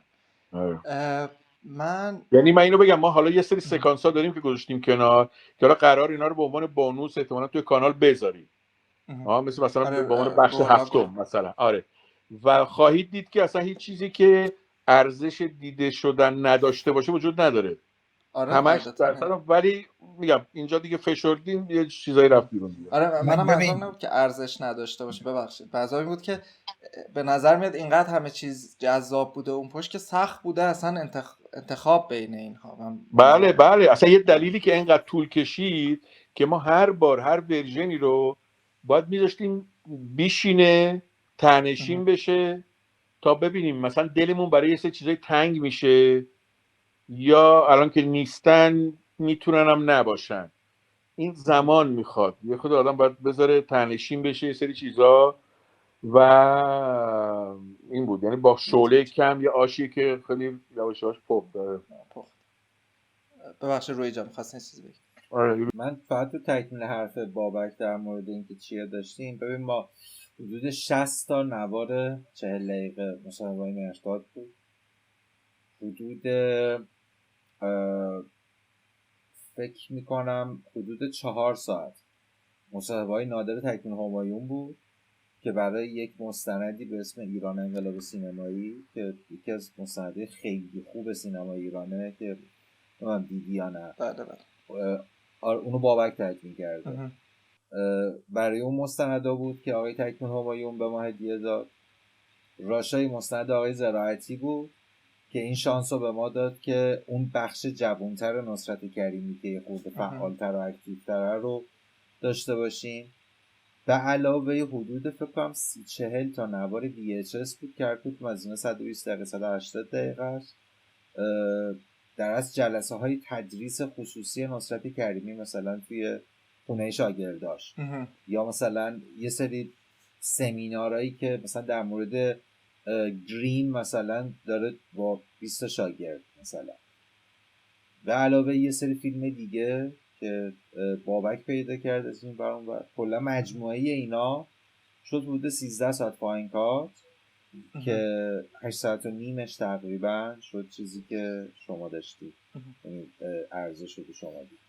حالا همه اینا رو نمیخوایم بذاریم طبیعتا، ولی مثلا من خودم فکر میکنم چند وقت پیش اتفاقا داشتم یه نگاهی میکردم، یه کلاس گریم داره نصرت کریمی توی خونه یکی از شاگرداش، خیلی جالبه خیلی جالبه. خب مثلا سال فکر کنم 73 و 4 شاید مثلا اون فیلم کامل مثلا بتونه برای یکی جذاب باشه. یا مثلا اون مصاحبه‌ای که خدا بیامرز، البته اونو نمیدونم از نظر اخلاقی میتونیم یا نه، اونو نمیتونیم. خدا بیامرز اکبر عالمی هم آخر راشاشو با ما هدیه کرد، ولی خب هر چی که آقای کریمی گفته بود تو اون مصاحبه رو بهترش رو با دوربین مهرداد صحبت کرده. یا مثلا اون چیزایی که افراد در مورد نصرت کریمی حرف می‌زدن توی بزرگداشت داشت. یه بزرگداشت رسمی بود تو خانه هنرمندان، چند تا بزرگداشت غیر رسمی. مجموعه ایناست. بعد خیلی از گفتگوهایی که تو فیلم هستن مثلا با آقای بهادری، با آقای امینی، اینا خیلی طولانی ترن از اون تیکه‌ای که اونجا هست و چیزا خیلی جالبی تعریف میکنن، ولی یه خورده دیگه میرفت گفتم ما باید یه خطی رو به اصطلاح دنبال میکردیم و یه سری چیزا میگم خیلی جالب که دیگه تو اون جاده‌ای که کشیده بودیم دیگه اونجا جا نمیشد. داره مثلا با برادرش خاطرات کودکی خیلی جالبی دارن با هم. حالا اصلا آلما 5-6 سالشه میرن خونه‌ای که آقای کریمی توش به دنیا اومده رو توی چهارم مولوی میبینن. 3 تا فیلم دیگه هست. خب عالیه. بعد 20 سال بعد میره همین خونه پدر و اونجا یه تولیدی شده و خیلی غم انگیزه. خونه اصلا یه چیز دیگه، خونه‌ای که این همه قصه داره از اول و سرمنشأ یه سری ماجراست، یهو میبینی که یه تولیدیه. و حواست باشه که توی اون خونه فقط نصرت کریمی آرتیست نبوده. ببین آقای کریمی یه برادری دارن به اسم علی کریمی که یکی از مهمترین هنرمندای نگارگر ایران بود در قبل از انقلاب بود. دهه 70 فوت شدن و برادر بزرگه علی کریمیه و اصلا آقای کریمی میگه توی خاطراتش، میگه بعد مدرسه میرفتم اتلیه برادرم و اون علی کریمیه که خیلی در از دست نصرت کریمی رو میگیره و ردش میکنه از این برانبر. یه برادر وسط داشتن، حسین کریمی که اون نماد اقتدار فامیل بود که حالا خود بابک و مهرداد طبیعتا میتونن صحبت کنن. یه مدیر خیلی مدبری بود، سالها رئیس بیمارستان شهدای تجریش بود. و نصرت کریمی که برادر سوم. این خونه از این جهت خیلی خونه مهمیه. ولی هی واقعا برای من نصرت کریمی پیش از این سریال هر بار اسم نصرت کریمی اومد فارغ از فیلم ها و همه اینها، برای من شخصا صدای تاریخ بود. چون 2 فیلم دیده بودم که صدای نصرت کریمی، 2 فیلم مستند، یکی حلقه های گم شده آقای چیز و یکم تهران الان مهرداد زاهدیان و تهران الان ندارد مسعود بخشی. یعنی این صدای آقای کریمی و این نریشن ها برای من خیلی چیز بود.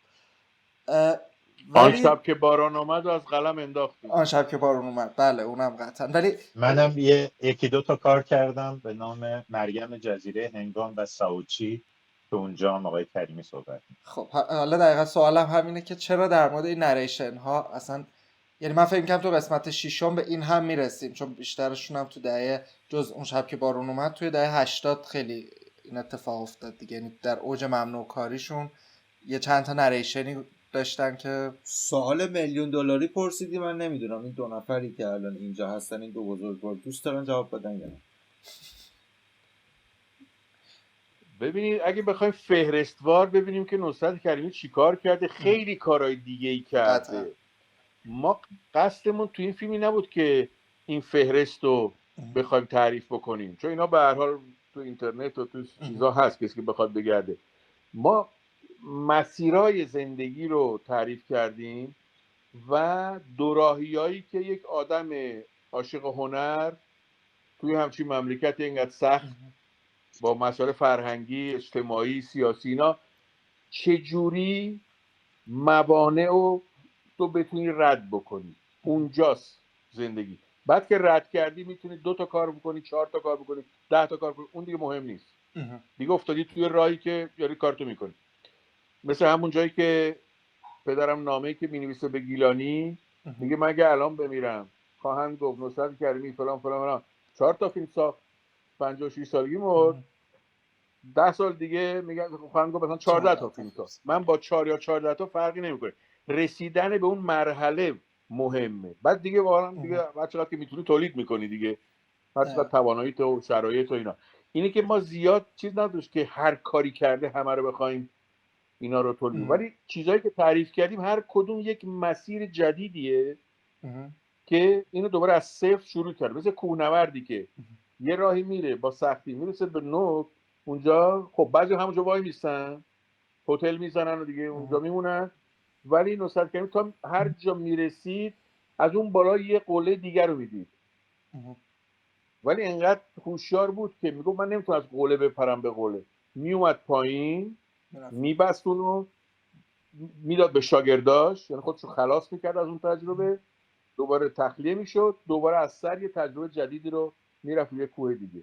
حالا اینو بگیر از تئاتر، انیمیشن، تئاتر عروسکی، سینما، مستند، کارتوس، میگم مجسمه، کارتوس، اینا هر کدوم یه قله‌ایه که رفت. حالا لابلا شاره خب صدا پیشگی کرد، چقدر ایده بین اون داد، فیلمنامه اینا دیگه ریز کاراست. دیگه نمیشه همه رو تعریف بکنیم. آره نه اینو متوجهم.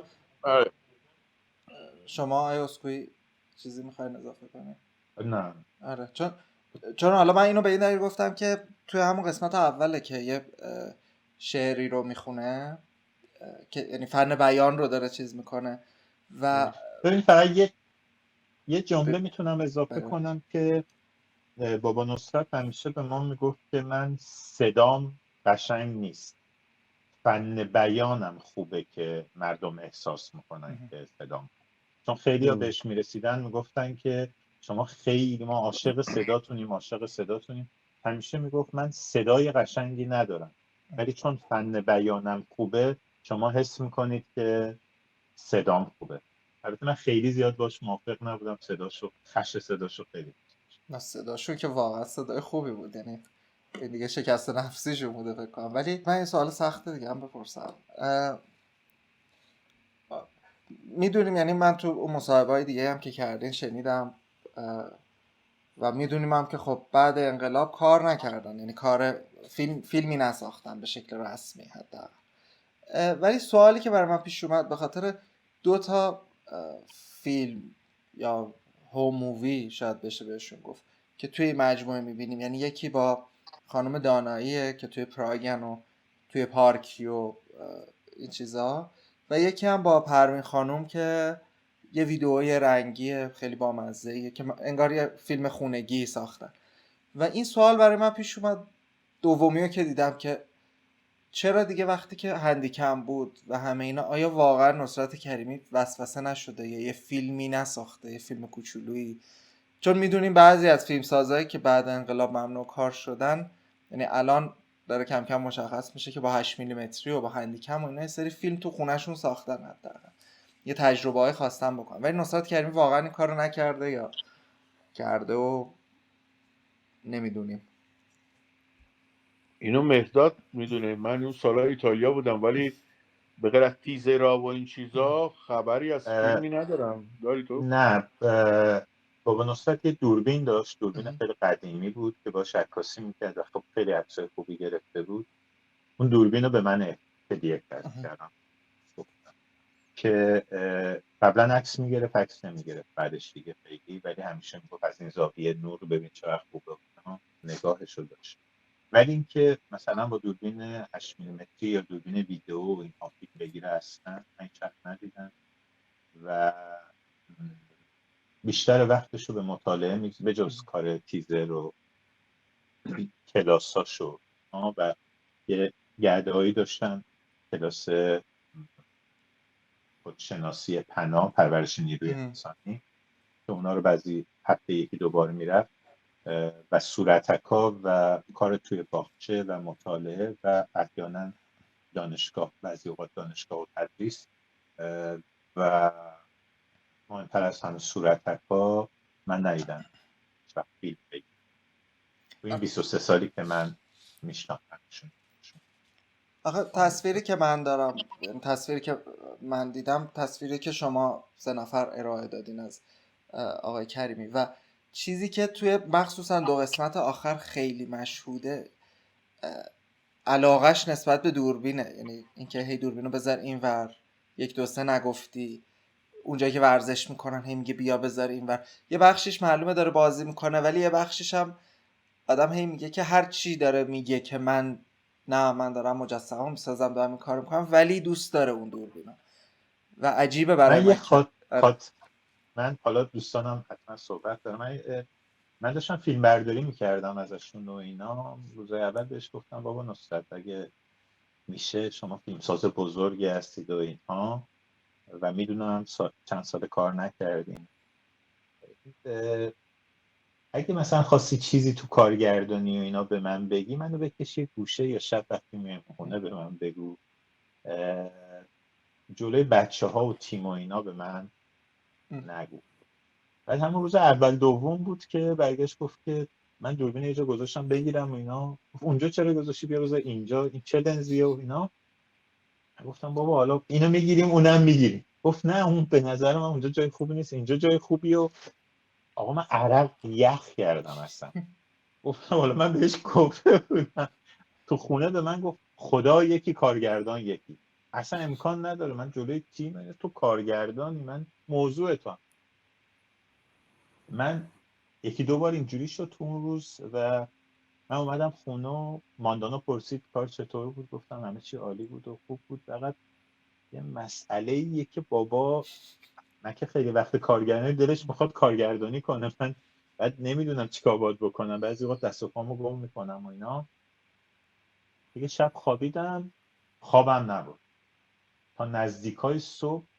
فکر می‌کردم من با چیکار کنم. یه دفعه نزدیکای صبح این فکر کردم بابا همینه، این آدم یه عمر کارگردانی نکرده، الان یه تیم حرفه‌ای اومده جلوش و اینو آوردیم تو ساختار فیلم. 2 جور. یه جور این که خودش میومد تو میگفت مثلا اینجا مثلا دوربینو بذاری اینجا بد نیست. یک جوری هم بود که من فعالش میکردم، گفتم بابا دوربین اینجا خوبه، مثل اونجایی که مفیدی داشت، آقای مفیدی رو ارشاد داشت گریم میکرد آقای کریمی، و برمیگرده میگه اینجا نه، یه خود بیار بالاتر، یه خود. حتی من با این که میدونستم جای دوربین درسته، دوربین رو میآوردم بالا، زاویه اندازه نمای، خب ارتفاع نمای درستی نبود، ولی اینو تا آخر پروژه باش نگه داشتیم، به خاطر اینکه یک ویژگی که خیلی هم روحی، خیلی خوب تو تدوین بازی کرد باش. بابک هم گفت که خیلی خوبه این فضا، و این یک ویژگی بود که اومد تو فیلم که کسی که سالها کار نکرده و این فضا رو داره پیشنهاد میده و خودش ورود میکنه. حتی اونجایی که میکروفون گفتیم خرابه، میکروفون بابک، خب من میدونستم ریاکشن نشون، چون میشتم دستیارش بودم سالا، میدونستم تو تیزرها، میدونستم ریاکشن نشون میده. تا بابک شروع کرد دست گفت این آباد قبلش همه شما درست باشه، دقیقاً عین سر صحنه. و توی سر صحنه بسیار آدم جدی بود، یعنی مهربون بود ولی جدی بود. من یادمه که اگه ما فیلم برداری داشتیم بین صبح زود شروع میکردیم تا ناهار که میخوردیم و اینا، یه نیم ساعت 20 دقیقه میرفت میخواد، تو هر شرایطی میگفت من روزم رو 2 تا میکنم. ولی وقتی برمیگشت اتوریته کارگردانیش بسیار بسیار بالا بود. خیلی اوقات هم مثلا خیلی جدی بود سرسن، کسی اصلا نمیتونست خارج از اون برنامه، چون میگفت که به من یاد داده بود سر صحنه، شما وقتی میای سر صحنه یک فیلم سینمایی، بشکن که میزنی ثانیه ثانیه داره هزاران هزار حالا که میشه میلیون ها میلیون خرج میشه، پس باید ریتم اون درست باشه، باید اتوریته کارگردان و تیم بفهمه و خیلی جدیه، مثل جنگه، تو نباید یه لحظه چیزی رو از قلم بندازه. و چیز دیگه ای که بود، با این وسیله های جدید مثل این دوربین های جدید و اینها، دیگه وقتی اینا اومدن و اینا دیگه با اونا وارد چیز نشد، یعنی با اونا رو بگیره تو دستش با دوربینای جدید و اینها کار کنه حالا دیگه. سر این قضیه اتوریته که میگی، من یادم از سر درشکچی یک جاهایی یه دعواهایی را مینداخت که دلیلی هم نداشت، ولی میفهمید که باید یه بد اخلاقی بکنه که همه دوباره خودشون رو جمع بکنن. یعنی مثلا میومد تو سر چیز، چای تو دستش بود، یه چیزی رو نگاه میکرد، یه بهانه میگرفت چای رو پرت میکرد، این چه یعنی قشنگ بفهم که آقا حواستون جمع باشه، کارتون رو باید درست انجام بدید. اینو هر چندی با یه صحنه بچه باید یادآوری میکرد که اینا دارن شل میکنن، دوباره همه برگردن سر جای خودشه. یعنی اینو داشت. و اینجا یه قطعاتی میاد بیرون و جالب این تیکایی که مرداد تونست ازش بکشه بیرون، شیوه کارگردانیش هم درک میکنی. توی زمانی که به هر حال با نگاتیو بود، نگاتیو دوربین میرفت، هر متر کلی پول بود و باید حواست جمع می بود. واسه همین که مثلا فیلمنامه ها هم که میخونه، خود فرهادی و فرمانارا مثلا جا میخورن اینقدر چقدر دقیق همه چی رو مینویسه سر صحنه وقت تلف نکنه. حالا ببینیم چی کار کنم و نمیدونم این چیزا نداشت. پلان تموم میشد، پلان بعدی تکلیفش روشن بود، میدونیم، و با آدما و اینا این چیزو داشت که خیلی هم به موقع بتونن کارشون رو بکنن، که بتونن سریع تموم بکنن. فیلم پدرم خیلی سریع تموم میشد. آره فکر کنم درشکچی سر کار چون که کارشو از پیش آماده کرده بود. یه نکته دیگه بگم، من سر درشکچی من هر روز باش میرفتم دفتر، من میپلکیدم، اونم مینوشت، داشت دکوپاژ میکرد. دکوپاژش هم اینجوری بود که حالا فیلمنامه جلوش بود، داشت تقسیم بندی پلانا رو میکرد، اینا پلانا رو در سکوت بازی میکرد که میاد بعد نقاشی میگه مثلا اینجا تراولینگ باشه، اینجا فلان باشه، اینا. یه کرونومتر داشت و اندازه میگرفت که چقدره. موقع که نشسته تصور میکرد صحنه رو، بازی میکرد، اندازه میکرد، اینو مینوشت. سر صحنه هر پلان میپرسید از دستیار که چقدر طول کشید، که ببینه نسبت به تایم فیلمنامه و تایم اجرا تفاوتش چقدر. بعدها من شنیدم تو صحبت‌های مختلف که اغلب تو سینمای اون دوران که خیلی ولنگواز و اصلا بی برنامه میرفتن ببینیم چی میشه و اینا، گاهی وقتا بین تایم فیلمنامه و تایم فیلمی که تدوین کردن آقا 1 ساعت اضافی داشتن. فیلم درشکچی تایم فیلم تموم شده با فیلمی که روی کاغذ بود 3 دقیقه فاصله داشت که این 3 دقیقه میدونید چیا بود؟ پلان‌های خیابونی بود که اونو نمیتونی تایم بگیری همینجوری، بالاخره به بازیگرت میگه برو تو میدون اصلا از اونور بیا اینا، این باید کم و بیش یه تایمی داره آکاردئونی یا خود میتونه طول 3 دقیقه فاصله بود، یعنی اونی که پیش بینی کرده بود رو کاغذ نوشته بود انگمون داره. خب این یه تدریسی بود از زمان فیلم‌های انیمیشن تو پراگ میومد با که استادش میگه همه چی باید رو کاغذ باشه، قشنگ اون مثل معماری که خونه‌شو تموم شده تصور میکنه، بعد چشمشو باز میکنه اجرا میکنه، ولی تموم شده رو تو باید یه لحظه ببینی تو ذهنت، میدونی؟ حالا روی فیلم ها داریم صحبت میکنیم، من اینم بپرسم چه فیلمی بوده که نصرت کریمی دلش میخواست بسازه ولی نتونست بسازه، یا فرصتش نشد یا وقتش نشد؟ یه سوژه داشت که قرار بود با هم بازی بکنیم، من مال نسلی هم بگم نسل صادراتی، یهو مد شد که همه بچه‌هاشون بفرستن خارج، من مثلا تمام پسرعموها اینا ما همه خارج بودیم، تابستونا که برمیگشتیم همون میدیدیم. بعد این سرایت این اول از خانواده‌های مثلا آرخت روشنفکر رو که دستشون به دهنشون میرسید و اینا بود، بعد ریز ریز رسید به حتی خانواده‌های خیلی مردمی تر اینا. بعد یه خانواده سنتیه که بچه‌شون رو فرستادن آمریکا درس بخونن، بعد از چند سال این پسر برمیگرده، همه خانواده و خاله ها و فلان و مادر بزرگ همه میرن فرودگاه، میبینن یه پسر موی بلند تا اینجا و شلوارجین پاره پوروی هیپی اون گیتار تو رو دوشش و اینا با یه دختر آمریکایی بلوند فرا، اینا دوست دخترش اومدن. حالا تو خانواده سنتی که من خانوما مثلا چادری هم یکی فرا، و این یه جنجال میشه که این چی شد با ما فرستاده اونجا درس بخونه، ببین اینجوری شده فلان و بیسار اینا. خلاصه پسره رو زنای خانواده یه جوری دوباره میکشوننشون میگذارن تو سیستم خودشون، باباه دختره رو میبریم ور اونور بهش نشون بده شهر و موزه و فلان و بیسار، آخر سر اینجوری میشه که پدره با دختره فرار میکنن میرن آمریکا، بقیه میمونن. بعد این خود به انقلاب اینا نشده، قرار بود ما دوتا با هم بازی کنیم. خیلی چیز با سوژه و اینا مزه. خیلی داشت، خیلی سناریو، ما اینجا خیلی چیزا پیدا کردیم که حالا ریزیز وقتش بشه اینا رو یه جوری منتشر کنیم. آره واقعا به نظرم یه پروژه بزرگی رو تموم نکردین، شروع کردین، فکر میکنم که باید تازه بله یه جورایی ادامه پیدا بله. کنه. یعنی با واکنشی که الان به فیلم نشون دادن و همه میگن ای کاش مثلا 7 قسمت بود 8 قسمت بود یا اصلا تموم نمیشه، دیدیم خب ما ماتریال داریم که این تموم نشه، ولی حالا باید درای دیگه ای رو باز بکنیم به اصطلاح. آره ثواب و حتی کبابو میخواست ببخشید ثواب و کبابو میخواست بسازه، ساواک بهش یه خورده اشکال گرفته بود که میخواست یه تغییرات توش بده که دیگه خورد به انقلاب.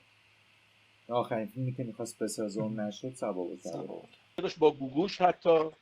آره یه پروژه اون اوایل داشت با گوگوش، خیلی داشت پروژه مختلفی داشت. حتی یه سری پروژه رو من پیدا کردم که عنواناش عوض میشد، میخوندم دیدم که ولی شروعش همونه، بعد فهمیدم که یه سوژه بوده که اول قبول فیلم باشه بعد سریال شده بعد نمیدونم قرار شده نمیدونم چی. اینی که یه سری پروژه ها شکل‌های مختلف هم گرفت به خودش، بعد میگم دیگه بعد که خود به انقلاب و دیگه ماجرا دیگه یعنی بایگانی شد دیگه. ولی حالا انتظار این استقبال رو داشتیم از فیلم یا نه صادقانه؟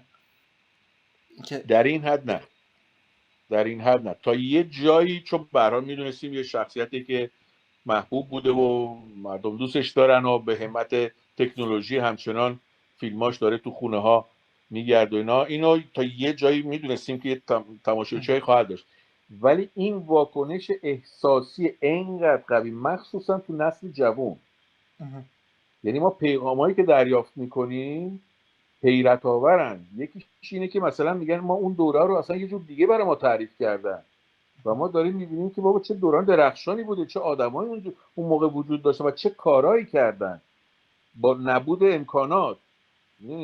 ما تو خیلی از نمایشایی که تست میزدیم توی در طول کار چند بار پیش اومد که بعضیا اصلا بلند شدن رفتن بیرون و اشک به چشم برگشتن و گفتم من همش داشتم فکر میکردم این فیلم رو میدیدم که اینا تو اون زمان با اون همه کمبود وسایل اینا ببین چه کارا که نکردن از هیچی. ما که عملا همه چی داریم اینجا ولی باز هی ادا در بیاریم و اینو نمیخوام و اون فلان و این بیسا رو، یعنی یه جوری خجالت زده شدن در برابر یه همچین آدمی که با 1/1000 ابزاری که الان در دسترس هست اینا چه کاری تونستن بکنن. من این و یک چیز میگم واکنش جوونا واقعا خیلی خیلی خیلی خیلی حیرت آور. برای آدمای سن بالا خب نوستالژیه، یادآوری یه چیزاییه، ولی نسل جوون واقعا داره یه جهانی رو کشف میکنه. من یه نکته باید بهتون بگم. خب من 3-4 تا فیلم آخرم سینمای اروپا به خصوص فرانسه اکران شد تو پرده‌های سینما. 3 فیلم آخرم و بعدش هم یک چیزی هست به نام ماه سینمای فرانسه که 1 ماه فیلم طرز توی یک شهری نشون داده میشه، تو باید باش همراهی کنی و این. من از سال 2011 تا 2020-21 که این 3 فیلم تو زمانهای مختلف اینجا اکران شد قشنگ فهمیدم که فیلم ها نسل جوان هی داره کمتر و کمتر و کمتر میشه و الان رسیده به جایی که مثلا فیلم اکران میشه توی سالن، نصف سالن مثلا آدم هست، همشون از یه رنج سنی بالاتر. من فکر میکردم که یک اتفاق خیلی خوب بود که حالا هوشمندی همکارامونم بود، بابک و روحی، اینکه این فیلم رو ما گذاشتیم توی یوتیوب. اتفاقی که افتاد من فکر میکردم که عکس العمل آدم هایی که هم دوره نه مثلا اون موقع جوان بودن یا علاقه‌مند بودن یا نوستالژی داشتن به فیلمهاش و به دایجان ناپلئون، اینها ریاکشن نشون میدن، دوست خواهند داشت و اینا. و همیشه با خودم فکر میکردم که امیدوارم اینا به خانواده هاشون، به بچه هاشون بگن اونا ببینن. اتفاقی که الان افتاده توی بچه های دهه 70 و 80 عجیب استقبال کردن از این مجموعه و جوری شده که به من بعضیا میگن که بچه هامون گفتن اینو چرا نمیبینی. خب این به تبدیل به یک پدیده شده که بچه های نوجوان و جوان بخوان اینو اینجوری ببینن، به آدم های سن بالاتر بگن که شما این که مال دوره شماست، شما خاطره دارین، دوره دایجان ناپلئون، نمیدونم فیلماشون. و این به نظر من یک پدیده اجتماعی که باید بررسی بشه، یعنی خارج از ما 3 تا فیلم ساز و این هاست. این یک پدیده اجتماعی که باید بررسی بشه. و یک مسئله خیلی مهم اینه که شما شما متولد چه سالی هستین؟ من 72. 72. ببینید نسل دهه 70 و 80. ببینید الان چیزی که منو خیلی متعجب کرده چند بار دیدن این سریاله. من اصلا نمیتونم باور کنم که جوونا چیزی که به ما میگن، هم پیام میدن هم استوری میکنن، توی فضای مجازی استفاده میکنن، میگن که ما هر قسمت رو 2 بار یا 3 بار دیدیم، تو رو خدا ور ندارید از یوتیوب. مثلا جمله‌ای که میگن آیا ما قراره یه مبلغی به شما بدیم، اینو از یوتیوب بر ندارید که من هر موقع ناامید بشم میخوام اینو ببینم، یا هر موقع دلم تنگ بشه میخوام اینو ببینم. این به نظر من، اولا من فکر کنم، حالا پژوهشگرا باید بگن، ولی ما یک مینی سریال 6 قسمتی راجع به یک پورتره با این همه متریال و اینا فکر کنم تاریخ فرهنگیمون توی سینمای مستند نداشتیم. و اینکه شما باید بگین، برای پژوهشگرین، و اینکه این رایگان بره توی پلتفرمی مثل یوتیوب و بعد ریاکشن آدما به این شکل باشه که نسل جدید انقدر ریاکشن نشون بدن و یک چیزی رو دائم تکرار میکنن، میگن از این فیلم های سخیفی که توی سینماها و جاهای مختلف که آدم بعضی اوقات خجالت میکشه اینا رو ببینه و هیچی به دست آدم نمیده، هر قسمت این ما نباید تعریف کنیم ولی میگن که هر قسمت این یک کلاس درس زندگیه. یعنی این به نظر من از یک فیلم مستند پورتره خارج شده. این یک پدیده که جامعه شناسا باید راجبش حرف بزنن که چجوری زندگی یک مردی که مهمترین فصل زندگیش قبل از انقلاب یک بخشیش رو برای ادامه میده و اجازه ممنوع کار، ممنوع قلم، ممنوع نوشتن اینها چرا و با چه شیوهی از زیست و زندگی و تجربه میاد به نسل جوان داره مشعل دانایی رو دست به دست میکنه و اینا دارن واکنش‌های اینجوری نشون میدن. واقعا من از آنچه که نسل جوان داره مینویسه و ریاکشنش به این فیلم ها دارم یاد میگیرم، چون ما دائما از یک دوره بزرگتر از من و هم دوره‌ای های من میگیم که اصلا نباید رو این جوونا تنبلن، این جوونا سریع میخوان به پول برسن، به شهرت برسن، حساب نباید کرد، ما اینجوری بودیم، ما اونجوری بودیم. یه دوره قبل از من راجع به بچه‌هاشون که همین دهه 70 و 80 و اینا دائما اینو میگن، ولی من دارم این جوونا رو میبینم اینا یه چیز دیگه دارن نشون میدن. یعنی بعد من میفهمم اگر یک خوراک فرهنگی درست به این جوونا نشون بدن، آنها طعم خوب غذا رو حس میکنن و ریاکشنشون. حتی پریروز نمیدونم کجا کامنت بود، شاید شما خوندید، یکی نوشته بود زندگی من به 2 بخش تقسیم میشه، قبل از دیدن این فیلم و بعد از دیدن این فیلم. ببین یه همچین جمله‌ای مثلا لالت میکنه. واقعا یه چیز دیگه هم خیلی به من گفتن تو پیام‌ها و اینا، من تشکر میکنم، استوری میذارم استوریاشو، میگن ما به شما حسادت میکنیم، قطعه میخوریم، نه برای فیلمات، نه برای عکسات، نه برای کوکی، برای هیچی، فقط برای لحظاتی که با این آدم زندگی کرد. آره مزه کرده دیگه. ببین مزه کردنش که چی، ولی تو ادامه پاسخ بچه‌ها در مورد این که فکر می‌کردیم استقبال چیزی باشه، ببین ما این استقبال نمیدونستیم شاید، ولی 2 تا چیزی که میدونستیم این بود. روز اولی که کارو شروع کردیم، این تصمیم گرفتیم کار کنیم، 2 تا شرط گذاشتیم. یکی اینکه ما شهید پروری نمی‌کنیم. ما نصرت کریمی رو مثل یک اسطوره نشون نمیدیم، یه مرد عادیه. ما قرار نیست که مثلا سکانس اسلو موشن بگیریم آقای کریمی توی کوچه برگریزون داره راه میره، قرار نیست مثلا موزیک فلان بذاریم خواننده بخونه مثلا یا چیز این شکلی. اون چیزی که هست رو نشون میدیم. اگه بتونیم اون آدم رو همونطوری که شناختیم، که خب این شانس رو داریم که پسرشیم، دامادشیم، نشون بدیم، برد کردیم. یه چیز دیگه هم میدونستیم، اونم این بود که ما به هیچ وجه نمیخواستیم به مخاطب حقنه بکنیم که این کاراکتر مهمیه. خود مخاطب خودش رو درک میکرد. و سوم این بود که ما نمیخواستیم تجارت نوستالژی کنیم. ببین تجارت نوستالژی خیلی کار راحتیه. تو موسیقی قدیمی بذار، یه سری از اینا رو با هم دیزالف کن، خب بیا توی مثلا توی همین فیلم‌ها کوچه های قدیمی فلان جور چیزا، و خب این تجارت نوستالژی به خصوص برای نسل یه خورده بالاتر به بعد میگیره و کار میکنه. ما این کار نکردیم. اگه قمر رو ملوک وزیری میشنویم، اون ترکی رو میشنویم که 1303 منتشر شده. میدونی اگر بنان میشنویم، اون ترکی رو میشنویم که داره در متن نوشین میگه، حالا هر چیز دیگه.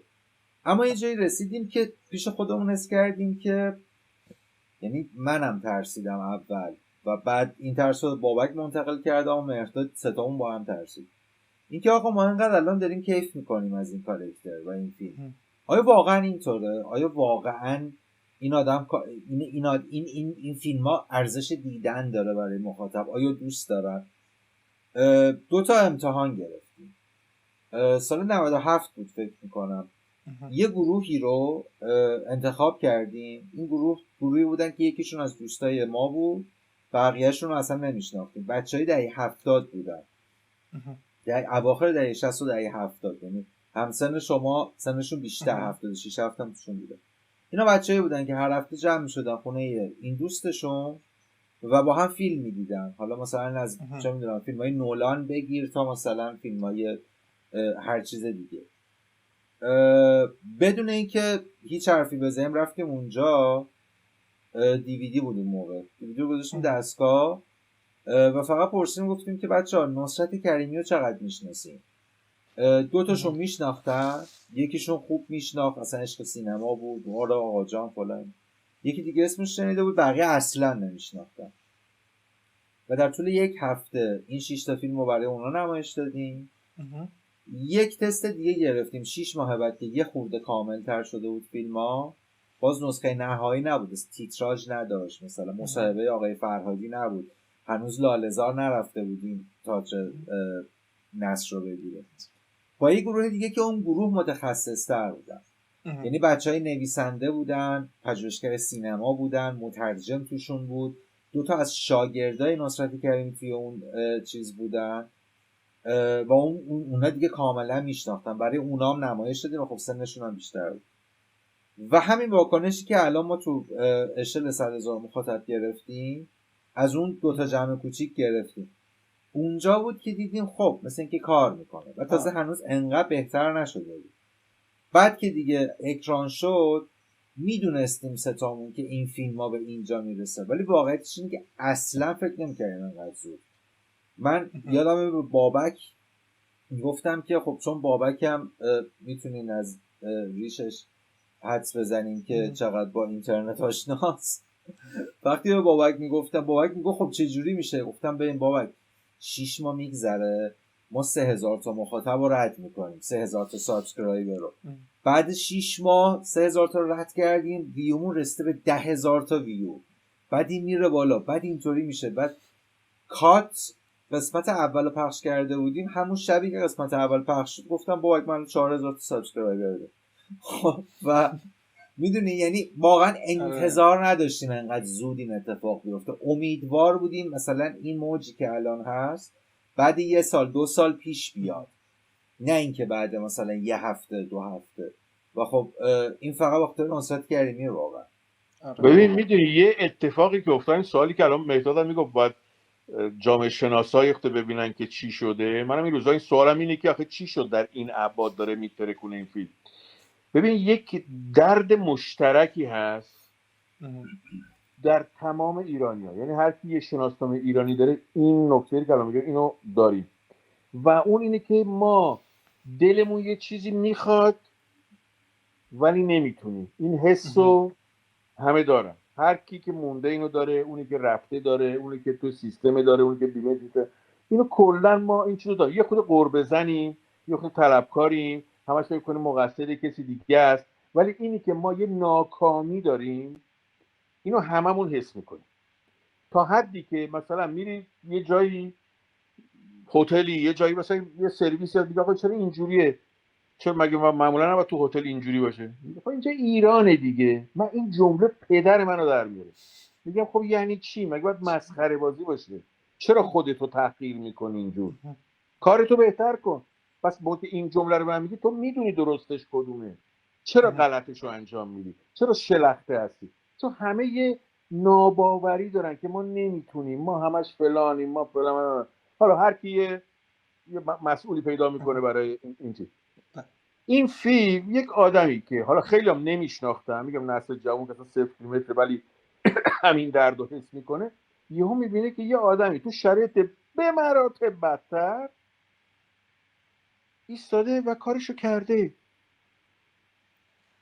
راهو ساخته خیلی واسه خودش. آره خیلی از جوونا تو پیغاماش اینه که من تازه فهمیدم که من زندگیمو باید چجوری مدیریت کنم که برسم به اون چیزی که میخوام، که مثلا اینقدر گیر ندم که الا باید همین چیزی که من تو ذهنم دارم اگه این نشه بس من یه بازندم و نمیدونم این مملکت فلان. اصلا اینجوری نیست. تو هم باید با کائنات را بیای، میدونی؟ بعد یه مسئله دیگه مبارزه بکنی، نه ضد زندگی، در درون زندگی با زندگی باید مبارزه بکنی، با هم، نه ضد زندگی. این یک مشکلی که ما تمام ایرانی‌ها همه نسلا دارن. درست. اینه. این یکی از نکاته که من حس کنم نکات مشترکه که باعث میشه که این فیلم همه رو از آدم 70 ساله گرفته تا جوان 20 ساله همه رو تکون داده، برای اینکه این حسه رو ما هممون داریم در درون خودمون، خارج من- از طبقمون و شهرمون و اصلا مهم نیست. یه مسئله من میخواستم بگم، اون اینه که من به عنوان مستندساز وقتی کار میکردم قبلا، همش دنبال این بودم چیکار کنم که فیلم به عنوان یه مستند متفاوت خوب در سطح ملی و بین المللی کار کنم. هر حال اینا تو روایت و استراکچر رو توی این مجموعه ما آگاهانه خودمون رو کشیدیم کنار و گذاشتیم که آنچه که فیلم نیاز میکنه و نصرت کریمی اونجوری بره و ما سعی کردیم که مراقب فیلم باشیم دیگه، اطلاعاتی که نیاز داره بدیم، مصاحبه، نمیدونم فضای جستجویی که بابت میره و فضای تدوین و کارگردانی و اینها. چیزی که برای من خیلی مهمه اینه که مردم جواب دادن به یک پروژه‌ای که کارگردانا تقریبا گفتم ما کار کردیم ولی ما نیستیم، نصرت کریمیه، خودش به قول روحی کارگردان چهارمه، اونه، این خدمت شما و دیگه شد مال مردم. من نمیخوام اصلا مقایسه کنم، خیلی مثال دوریه دایجان ناپلئون، خب ولی توی ابعاد یک مستند 6 قسمتی که ویژگی خاصی نداره، نه بازیگرای عجیب غریب داره، نه اتفاق عجیب غریبی افتاده، یه آدم داره زندگیشو تعریف میکنه، 4 تا سند از زندگیش هم میاد. خب این وقتی داره اینجوری کار میکنه و بعضیا که به من میگن، مثلا با من صحبت میکنن، میگن که ما اینو گذاشتیم برای برنامه تعطیلات عیدمون، میریم تو روستاها و فلا اینا، اونجا بشینیم با خیال راحت. من گفتم خب این یعنی چی؟ این قصه یعنی این که میشه به مردم اعتماد کرد به عنوان فیلمساز مردمی. بعد این قصه یعنی این که تو میتونی یه فیلم مستقلی که حالا نسبتاً سعی کردی یه تیم بزرگ روش کار کنن، میتونی بذاری توی یک پلتفرمی مثل یوتیوب، مردم پیداش میکنن، خودشون به هم دیگه میگن و این من فکر میکنم که به قبل و بعد از خودش تقسیم خواهد کرد مجموعه مستندها یا مستندهای تک قسمتی که یه ویژگی هایی دارن و فکر میکنن مردم حمایتشون میکنن و میان و مردمی ارتباط رو برقرار میکنن. درباره این چیز گفتی، یه اتفاقی که یه هفته پیش افتاد، یکی از دوستای ما برام نوشت که یه خانومی هست میخواد بدونه که کجا میتونه بخره این پک 6 تایی رو. گفتم والا ما دیگه رایگان گذاشتیم رو یوتیوب، دیگه معنی نداره ما بخوایم اینو بفروشیم، اونجا هست تا ابد میتونه چیز کنه. هیچی نکن. شبش اومد خونه، گفت این خانوم یه معلمیه که میره تو دورترین روستاها و کوهها و در اصلا جاهای عجیب غریب، تو اونجا اصلا اینا نه موبایل دارن نه اینترنت میرسه، این میره اونجا درس میده و اغلب درساشو با فیلمه، چون هیچ وسیله اینترنتی مجازی نداره، فقط یه دیویدی میخواد که بره اینو بتونه نشون بده. گفتم خودم براش این پک رو درست میکنم. یعنی میخوام بگم تا اینجا یه معلم دیگه هست هر هفته یه لایو چیز میگیره، یه استوری میگیره، داره هفته به هفته تو کلاسش یه قسمت رو نشون میده به عنوان ماتریال درسی. حالا من یه چیز جالب واقعا هم بگم، متریال درسه، یعنی واقعا همینه که من درس گفتم زندگی و هنر و همه چی با هم. خودجوش. دو سه تا معلم از بوشهر و گیلان و خراسان خانوم هم هستن، از من اجازه گرفتن، گفتن که شما اجازه میدید که ما این برای شاگردامون این فیلم ها رو نشون بدیم؟ گفتم خانم ما رایگان گذاشتیم اینجا.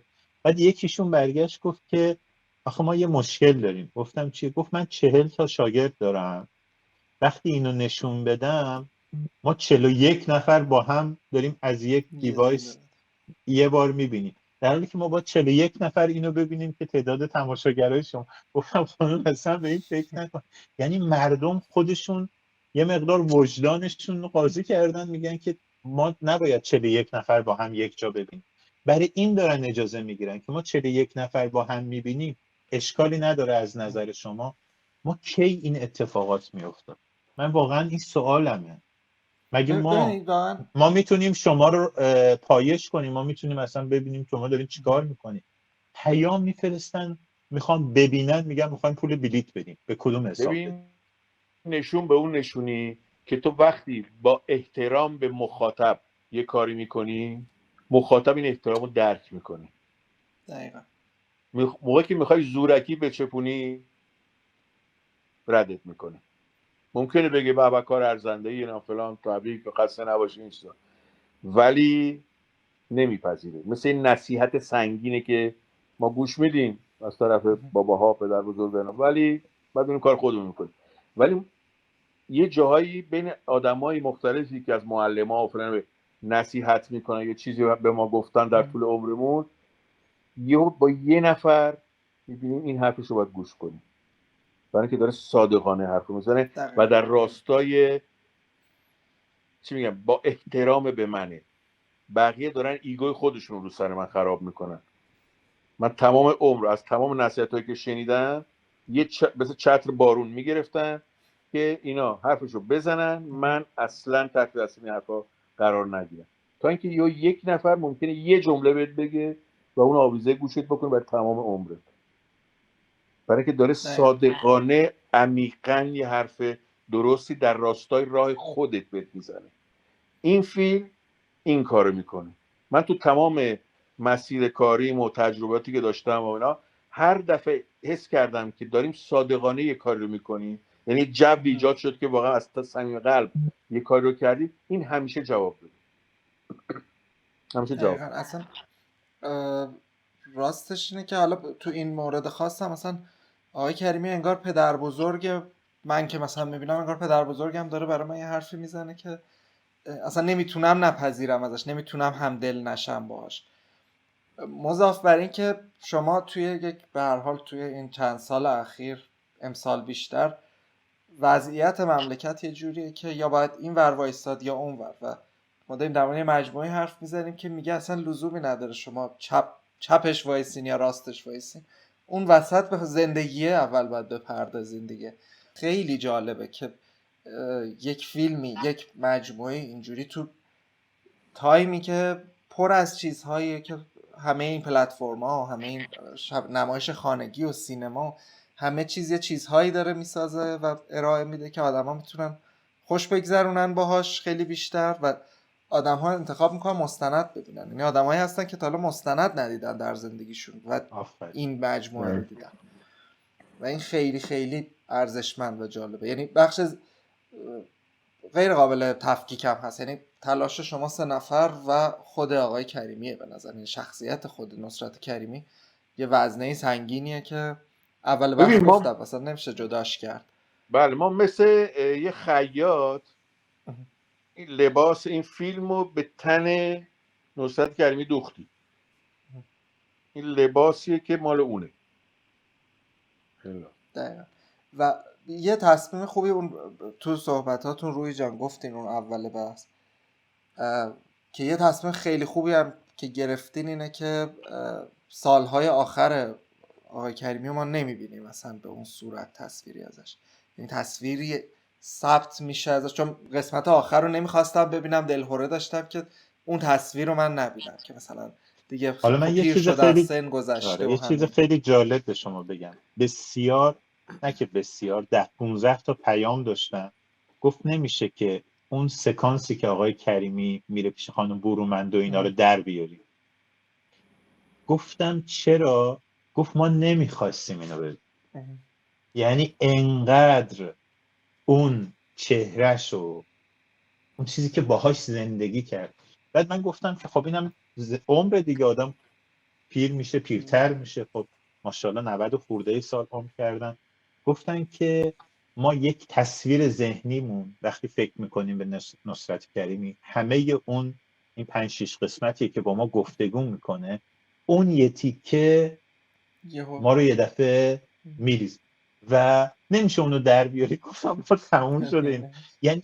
یعنی میخوام بگم که اینجوری این فیلم رو مال خودشون کردن، یعنی دارن میان تو تدوین، یعنی میگن که ما این بخشش رو نمیخوایم ببینیم، این چهرهش رو نمیخوایم ببینیم. این میخوام بگم پدیده است، یعنی داره اینجوری. من اصلا هیچ کدوم از فیلمام آدما نظر اینجوری نمیدادن. من سالاست دارم مستند میسازم، یا میگن خوبه، تاثیرگذاره، یا بده، اینجاش اونجوریه، اونجاش خسته اونجوریه، نباشید. ولی خسته نباشید. ولی اینجا مشارکت داره میکنه، ذهن مخاطب داره یه چیزایی کامل میکنه، یه چیزایی از ما میخواد، میگه که چیزای دیگه نیست به ما نشون بدی، چیزایی که تو فیلم هست تو نمیخواید بذاری تو کانالش. آیا این از کانال نمیپره؟ ترس دارن، نگرانی دارن، دلشون میخواد این رابطه. حتی دیشب من یه پیام داشتم میگفت که ما میخوایم از شما گروه سازنده تقاضا کنیم که فاصله چیزی که بعداً میخواین تو کانال بذارید و زیاد نکنید، کنجکاوی ما داره ما رو میترکونه، چون ما به اینا گفتیم که قراره که این ادامه پیدا کنه. این میگه که من هر 2-3 روز میرم سرچ میکنم یه چیز جدید، نه نظر و اینا، دنبال اینن که مثلا یه تیکه فیلمی، یه تیکه مصاحبه، یکی از فیلم‌های قدیمی خودشو. خب این ارتباط شکل داره میگیره، ذهن اونا داره یه چیزایی کامل میکنه که ما باید با اون ذهن خوراک بدیم. خیلی جالبه. یعنی ما همیشه تقاضا میکنیم، مثل این برنامه‌هایی که توی فضای مجازی هست، آقا این خانم رو ببینی، اینجاشو اونجاشو اینجاشو نشون میده، شما مثلا لایک میکنی، منی که اینقدر براتون محتوای خوب میسازم چرا منو لایک نمیکنی؟ همیشه از این ور توی فضای مجازی داره تقاضا میشه که ما رو دنبال کنید، چیزایی که من برای تو میذارم. حالا از اون ور میگن شما چرا چیزی نمیذارید، ما داریم شما رو دنبال میکنیم.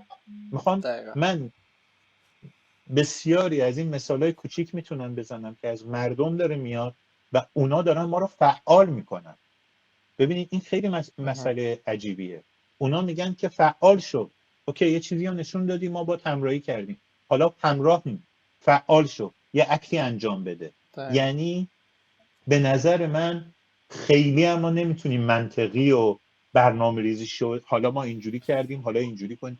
اونا دارن فشار میارن، این ما باید یه واکنش نشون بدیم. میخوام بگم که این هاست که یک مجموعه‌ای که من اصلا نمیخوام بگم مجموعه مستند، مینی سریال مستند، بیوگرافی، اتوبیوگرافی یا اصلا پورتره، اصلا من به اینا کار ندارم. میخوام بگم یک مجموعه‌ای که داره یک فضای اجتماعی و تکون داده و فعال کرده و اینا دارن گفتگو میکنن با تیم سازنده. این گفتگو خیلی جالب. معمولا فقط مصرف کنندن آقا جواد، معمولا مخاطبای ما تربیت شدن که مصرف کنن، یا بگن اه یا بگن به به یا بگن بد نبوده. ولی الان یک وارد یک گفتگو شدن، یعنی صفحه بابک رو دنبال میکنن، صفحه بابک رو دنبال میکنن. من یه مثال بزنم. بابک یه پیام داد، یه پیام تصویری. حالا بابک سینماگر، بازیگر شناخته شد، گفت آقا اینو تو رو خدا از یکم من تون صحبت کرد، یکم من عصبانی، اینو آقا چیز دیگه از یوتیوب ببینید، ما اینجوری گذاشتیم براتون از یوتیوب ببینید. تو مدت کوتاهی 600,000 نفر این پیامو دیدن. آخه مگه میشه؟ ببینید ایناست که من میخوام بگم که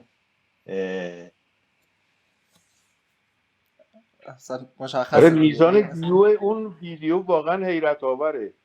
میزان ویو اون ویدیو حیرت آوره و چقدر آدما کامنت ها میگن ای ما نمیدونستیم، راست میگین، آخه یه حقی از فلانه، یعنی چی نه؟ که بعد یه خانومی گفتش خب چرا عصبانی شدی؟ گفتم ببخشید شما بیای خونت ببینید دار و نداره تو برداشتن بردن، عصبانی نمیشی؟ گفت مسلما. گفتم خب ما هم شدیم دیگه، ببخشید دیگه. آخه نمیشه که یه مفخور بیان همجور بردارن بذارن تو کانالشون، تازه آرم خودشون هم بزنن روش بود. آخه واقعا هر چیزی حدی داره دیگه.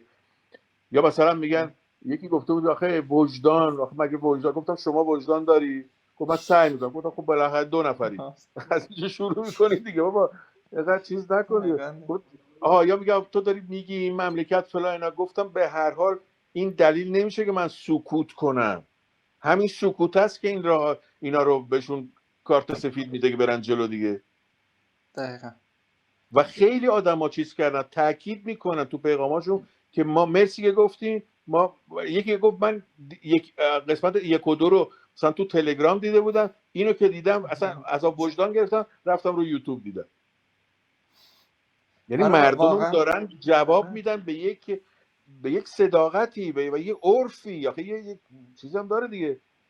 برای دقیقاً. ما میگیم قاچاقچیا، قاچاقچیا چون یکی میره جنس قاچاق میخره دیگه. برای قاچاقچی که بیزنسش کار دقیقاً. نمیکنه اگه خریدار نداشته باشه، میدونی؟ نه اون چیزی که پرسیده بودی در مورد سالهای آخر زندگی آقای کریمی، ببین 2 ماجرا بود. اول اینکه چرا آقای کریمی رو توی شهر موشا دیدیم، توی پشت صحنه شهر موشای 2 مهمترین و اون سنشون رو دیدیم، مهمترین دلیلش این بود که زندگی همینه. ما قدیس نساختیم که نصرت کریمی یه انسان مثل همه آدمای دیگه، من بهش میگم پدر بزرگ بشریته واقعا.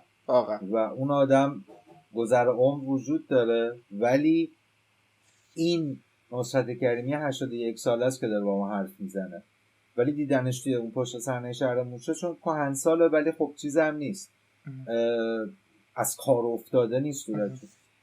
بنابراین به نظرم اشکالی نداره. یعنی فکر میکنم که ببین باز دارم میگم، همون اول گفتم همه آرزوی ماها این بود که مردم زندگی کردن به سبک نصرت کریمی رو ببینن، تجربه کنن. حالا بعضی دوست دارن از این به بعد اینجوری کار کنن، یعنی از این به بعد خود من اینجوری هم یه چیزی از اون که هست خود بهترش کنم، سعی کنم.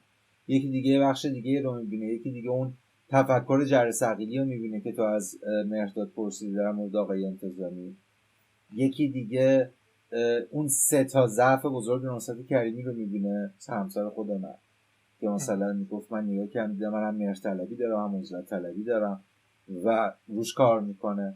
هر کی یه بخشی رو میبینه دیگه. و چون یه زندگی واقعی بدون بزک دوزک ولی بدون زوائد نگاه میکنه، میفهمه که خب من دارم یه زندگی حقیقی میبینم و باهاش ارتباط برقرار میکنه. اگر پرگویی نمیشه یه چیز کوچیک دیگه میخوام بهت بگم. بگو حتما. ببین مستند پورتره سخت‌ترین ژانر مستنده. خب به دلیل اینکه اولا 2 حالت به وجود میاد. اولی که مستندساز مقهور کاراکتر اون فیلم مستنده. مثلا تو فکر کن داری در مورد اورسون ولز فیلم می‌سازی، در مورد نصرت کریمی فیلم می‌سازی و مقهورش میشی و شروع میکنی به حمد و ثنای اون آدم و این از یه جایی بعد پس میزنه، به خاطر اینکه اون قدری که توی فیلمساز اون کاراکتر رو دوست داری، من بیننده امکان داره اون کاراکتر رو دوست نداشته باشم، حتی ازش نفرت داشته باشم. نکته دوم اینه که تو به خصوص وقتی داری پورتره در مورد آدمای مهم میسازی، نکته دوم اینه که تو به زور میخوای خودتو اون لا جا کنی. یعنی مثلا تو داری در مورد یک معمار بزرگ یا یک سینماگر بزرگ داری فیلم میسازی، اما میخوای هر دری که شده یه کاری بکنی که بگی منم بازی واسطه رو کجا میبری، منم هستم، کادرای عجیب غریب میبندی، مثلا تصاویر فلان میکنی، یا اینکه خودت انقدر آرتیستی که نتیجه به اندازه اون میشه. مثلا نمیدونم مستند دسالتا ورس وین وندرس رو دیدی یا نه، در مورد سالگادو ساخته. و وندرس به اون بزرگی میره سفید میگیره، شکل مصاحبهش شکل پورتری که از سالگادو میگیره فرق میکنه و اونم یه شاهکاری میشه در کنار شاهکاری که داره سوژهش روایت میکنه که سالگادوه. اما ما اینجا همه سعیمون بود که یک مخور سوژه نشیم، اون خود واقعی اون سوژه رو نشون بدیم، خب و اجازه بدیم که خودش در مورد نقاط ضعفش حرف بزنه. حتی زمانی که این سوالو مهرداد از پسرش مازیار میپرسه، اونجا باز مازیار منومن میکنه و چیز نمیکنه، میگه نه من ضعفی تو بابام ندیدم، ولی خود آقای کریمی در مورد ضعفاشون حرف میزنه. و نکته دوم اینه که مستندیه که چون آدم رو حقیقی داره نشون میده، کاراکتر جلوی دوربین رو مردم میفهمنش. تو امکان داره از نصرت کریمی بدت بیاد، امکان داره مهدی کلهر باشی که یکی از مسببین ممنوع کاری شدی مثلا، خب ولی اگه این مستند رو ببینی خودت میتونی به خودت رجوع بکنی، حرفاشو بشنوی، چیزاشو ببینی. میدونی این دلیل موفقیت مستند شاید. یه چیز درباره صحنه شهر موشا، اصلا چی شد که این اتفاق افتاد، خیلی جالب بود. من یه روز رفتم اونجا برای اینکه با خانم حکمت کار داشتم، می‌خواست درباره یه چیز با من صحبت کنه اینا. منم کنجکاو بودم عروسک‌ها رو ببینم و اینا، رفتم اونجا. چون بحث بود که بریم دفتر یا بریم سر تو آپارتمانی که کار می‌کرد. موقع که رفتم اونجا دیدم بوی حاکم به اون لحظه بوی ابر و چسب اوهو بود و این دقیقا همون بوی بود که توی کارگاهی که تو فرهنگ و هنر کار میکردن، دل موش پوسته پلنگ و نمیدونم، من هر دفعه میرفتم اونجا بوی حاکم اون اتاق این چسب اوهو و ابر بود. یهو یاد اون دوران و گفتم وای اصلا چیز به سالها بود من توی جایی نبودم که این بوی حاکمش باشه از اون زمان. گفتم بابا باید این بو رو دوباره یه بار دیگه بچشیم. همونجا قرارشو گذاشتیم که گفتم بابا رو بیارم اینجا فقط دوباره توی آتمسفر که دیدی اصلا اومد دوباره بچه شد، دوباره ترانه های اون موقع یادشون اومد و همکاریاشون و اینا. اون همه شاگرد نقص اول پدر بودن. اینجوری شد اون صحنه، این بود که با وجود سنش دوباره اون زندگی و اون شور و اینا دوباره همه به نظر در منم اون آخر سر صحنه گفت خیلی، آقا جوک چی داریم آخر سر گفت ولی جوک چی داریم. به نظر منم اون صحنه خیلی مهمه برای فیلم و باید باشه. نه آره بودنش که لازمه. میگم من فکر میکردم، نمیدونم آدم یهو تصور میکنه که فیلم قراره بره تو این سمت که حالا ما دیگه تو قسمت آخر هی سالهای آخر رو ببینیم، ولی به طور شگفت‌انگیزی با جمله یه جوک بگم تموم میشه همه چی، که آدم تو چیز اون جوکم میمونه که این چه جوکیو تو اون لحظه حالا میخواسته قریب به بگه. 10 نفر ازم پرسیدن میشه بگی اون جوکی چی بوده، گفتم نه اون پایان باز آقای فرهادی فیلم ها. آره. و من و سوال اینو من به آخرم رو عنوان پرسم. تجربه بگم، حالا که گفتی با فرهادی رو نقد کردی، اتفاقی که برای این فیلم داره میفته من سر فیلم جدایی تجربه کردم و توی مستندی که ساختن این مثال بردم. گفتم مثل بازی فوتباله، معمولا 100,000 نفر میرن یه بازی رو ببینن، بعد هر چندی توپ میره بین تماشاچی‌ها، بعد دوباره پس میدن، باز دوباره بازی ادامه میده، اونا نگاه میکنن و بازی میکنن. گاهی وقتا پیش میاد که توپ میره توی دست تماشاچی و دیگه پس نمیدن اون توپو، دست به دست میگرده. و من سر جدایی انقدر دیگه از ما فراتر رفت فیلم که ما فقط تماشاچی بودیم، ما حیرت زده بودیم از اینکه این فیلم همینجور هی داره برابر دنیا چیز. مثلا رفتم ژاپن، ژاپنی اصلا معروفن که ابراز احساسات نمیکنن، فیلم تموم میشه ساکت میشینن و بعد از فیلم اشک به چشم بودن. میومدم گفت آره منم یه مثلا بابا داشتم اینجوری عمو داشتم و خود مترجم من مونده بود، گفت اصلا این چیزا پیش نمیاد تو ژاپن. و الان دقیقاً اگه بخوام یه مثال بزنم باز همون مثال فوتبال باید بزنم. ما یه فیلمی ساختیم که یه سری آدم دارن میبینن، الان این توپه رفته بین تماشاچی‌ها، دیگه بین خودشون دارن دست به دست میکنن و ما فقط حیرت زده ایم از اتفاقی که داره توی استادیوم میفته. دیگه اتفاق وسط زمین نیست. دیگه هم پیدا نمی‌کنی توپ رو فکر کنم، چون توپه خیلی دیگه رفته رفت در دیگه. آره آره واقعا. خیلی جد. آره واقعا. آره دقیقا میگم سر جدایی ما همین تجربه رو داشتیم که هر مرحله میگفتی خب دیگه تاشه دیگه. ما مثلا موقع گفتن رفت برلین گفتم خب دیگه اوکی دیگه. بعد سه تا خرس و اینا گفت این دیگه اوج دیگه بعد فساد بعد که یه 88 تا جایزه بین المللی حتی بیشتر، نمیدونم آمارش چقدر آخری تا اینکه رسید به اسکار. یعنی هر بار ما میگفتیم این دیگه تاشه دیگه از این فراتر نمیره، باز دور میره باز دور.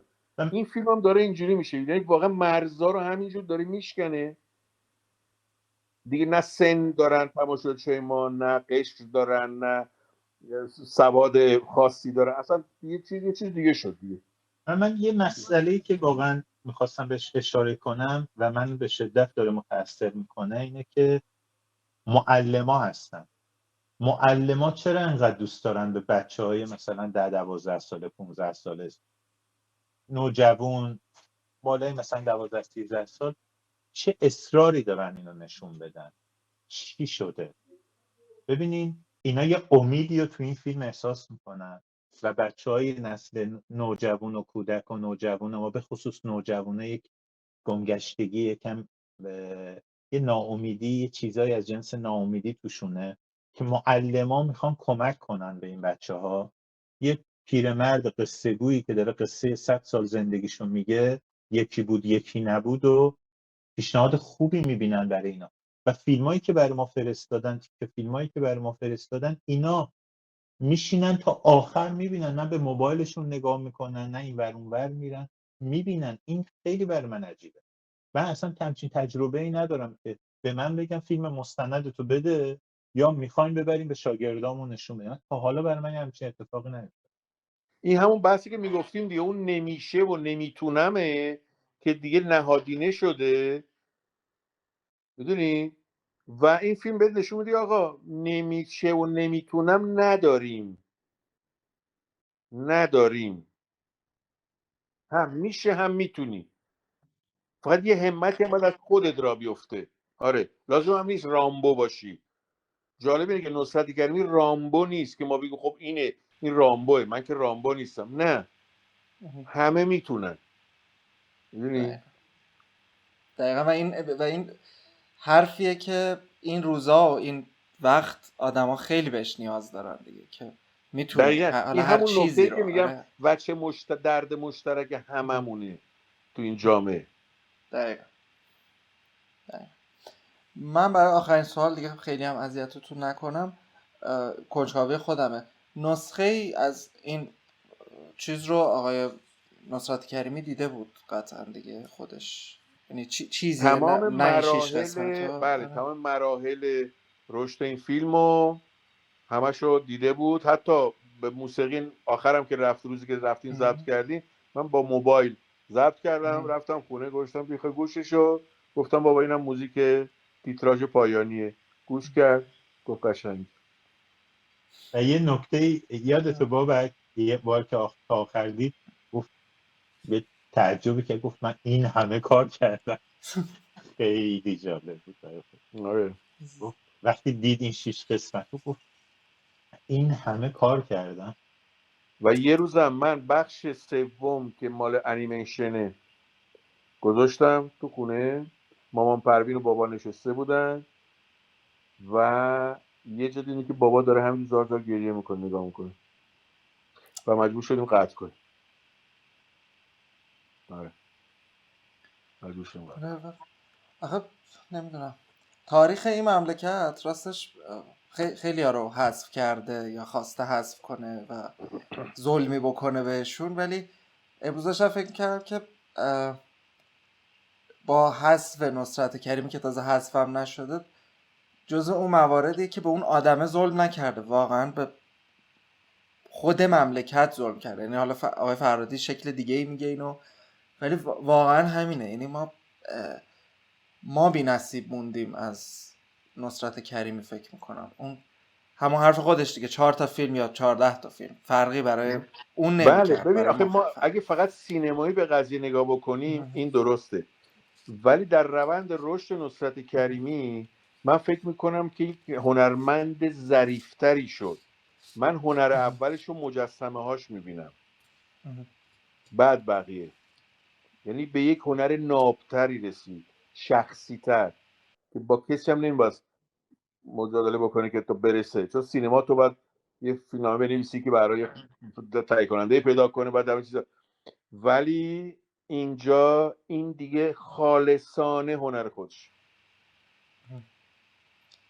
یه اشاره کردین روی جان به چیز، یادداشتایی که این مجسمه ها دارن و اینا. خب اینا تو فیلم نیست، ولی خیلی کنجکاوی برانگیز هم هست که اینا چیه. این ببین بعضیش هست توی نمایشگاه هایی که نصرت کریمی میذاشت توی ایران، تو خب یه بخشی منبع درآمد بود و یه بخشی منبع دیدار با دوستان و احساس سرزنده بودن. نمایشگاه کوروش صورتک زیاد داشت نصرت کریمی، توی کارنامه، توی روزه گالری دیگه.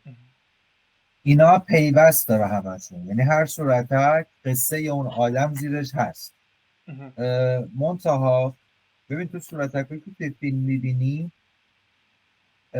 از اسلایدایی که مهرداد فیلم برداری کرده و ببین خیلی از این صورت، ببین بابک توی مصاحبه با کامبیز گفت که نزدیک 300 خورده صورتک موجوده. خب ولی متاسفانه از صورتک های مدوریت کمتر از 70 تا باید موجود باشه. صورتک هایی که موجوده بیشتر صورتک های سفال و آجوریه، ولی صورتک های مدوریت کمتر از 70 تا مونده، در حالی که حدود 500 تا صورتک مدوریت بوده. ما دیگه اونا رو نداریم خیلی هاشون. اتفاقا باید بچه‌ها با هم حرف بزنیم، شاید بد نباشه توی یوتیوب یا توی سوشال مدیا بنویسیم که اگه صورتک از نصرت کریمی تو خونتون هست در عکسش رو بگیریم بفرستیم و ببینیم. بنابراین ما دیگه چون صورتک ها نداریم متن زیرش هم نمیدونیم چیه، بعضیش که میدونیم داریم یا اون سفالا متنش اصلا زیرش چسبیده شده، ولی در مورد بعضیاش دیگه نمیدونیم.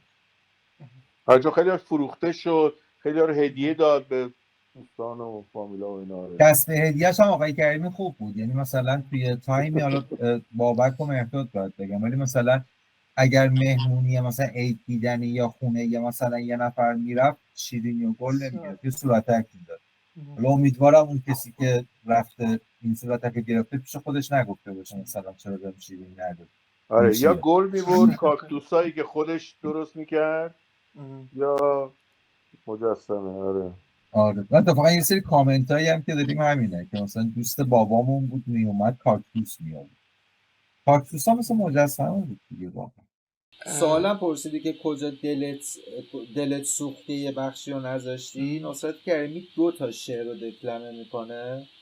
یکیش این شعری که الان گذاشتیم رزم‌آوران امید، یکی هم شعر قلب مادره که قلب مادرم دکلمه میکنه و تا سالها این 2 تا شعر با هم بود و این مثلا این نزدیک 15 دقیقه طول کشید و من حیرت زده یکی حافظه این مرد میشدم، 2 اینکه بعد 60 سال چقدر درست داره اینو میگه و 3 اینکه اینی که داره اینو میگه اگر مثلا میتونست بازی بکنه بعد انقلاب چی بود. ولی در نهایت تصمیم گرفتیم که یکیشو بذاریم، ولی دلم میسوزه، یعنی اگه برگردم به اون دوران مثلا سعی میکنم یه کاری بکنم که بشه باشه، ولی خب قطعا اونو میذاریم سکانس اونو جدا بذارین. آره. و من یه چیزو خیلی دوست داشتم، تیتراژ پایان و سندها، اینکه عکسش اون کار روحیه. آره اون ایده درخشان روحیه واقعا و به نظرم بی‌نظیره. آره چون اون سختی که مهرداد میگه تو تیتراژ پایانی تازه متوجه میشی، چون در طول فیلم سندها میان آره دیگه. خب فیلم دیگه اینا رو هم گرفتن، اونجا میفهمی که چه دریایه. برای هر یه قسمت ببین چقدر، حالا خارج از حرفایی که شنیدیم فقط چیزی که دیدیم. آره و خارج از دیزاین که دیزاین جالب و نوعیه، اصلا این شکل ارائه سند، چون من همیشه درگیریم برای پیدا کردن سند توی فیلم ها اینه که خب اسمشو نوشته، ولی من نمیدونم این کدومه دقیقا، روزنامه اطلاعات سالفه، ولی توی این میشد دید و این خیلی خیلی کار جالب. بله ببین به خاطر این درخشان فیلم واقعا مرسی. ولی کلا این فیلم خودش رو تو تاریخ سینما ایران جا میکنه و بعد از این خیلی کتابایی که تا الان نوشته شده یا احتیاج به بازنویسی داره توی چاپ مجدد یا منبع تحقیقات جدیده. بنابراین از نظر دانشگاهی هم بخوای حساب بکنیم لازم بود که مخاطب بدونه که این سند سندسازی نیست، چون متاسفانه چیزیه که انجام میشه، من بعدا فهمیدم. و دوم این که خب بتونه پیداش بکنه و سوم این که خب این شکل زیرنویس کردن سندان دیگه خود اذیت کننده است دیگه. شاید حالا این یه سبکی بشه در ادامه بتونن اینجوری حداقل تو مستند و اینا بره. اینا هم بگم من با همسرم داشتیم میدیدیم، 2 تایمون هم همسنیم، اینجوری بودیم که ما هیچ وقت با آب نمیشوریم حیات و این چیزا رو به خاطر اون تیزر، چون همیشه به اون فکر. و یهو تو اون قسمت 6 من اولین تعجبم این بود که خب همه این تیزرها تو خونه آقای کریمیه که ما 5 قسمت الان دیدیم، ما قبلا تو این خونه به واسطه اون تیزرها رفته بودیم و دیده بود. اونجا جایی بود که خیلی تعجب کردم، چون همه چیزهای قبل رو میدونستم تا حدودی، اونو نمیدونستم اصلا در مورد اصلا کلا تیزرها یه هیچ کاری چیزی که نصرت کریمی تو تیزراش میکنه چند جا هم نشون دادیم. نصرت کریمی تو تیزرهای خودش بازی میکنه آره دقیقاً. ولی از با پشت گرین سر پشت سر میدونی یه خود تراژدیه ولی باز هست اونجا، یعنی به قول خودت تو اون خونه شما هم بودی. دقیقاً. خیلی خیلی بی‌نظیر. مرسی برای وقتی که گذاشتید. من خیلی هم وقتتون رو گرفتم و خیلی، ولی به نظرم گفتگوی جالبی شد. دلم هم نمیاد تمومش کنم.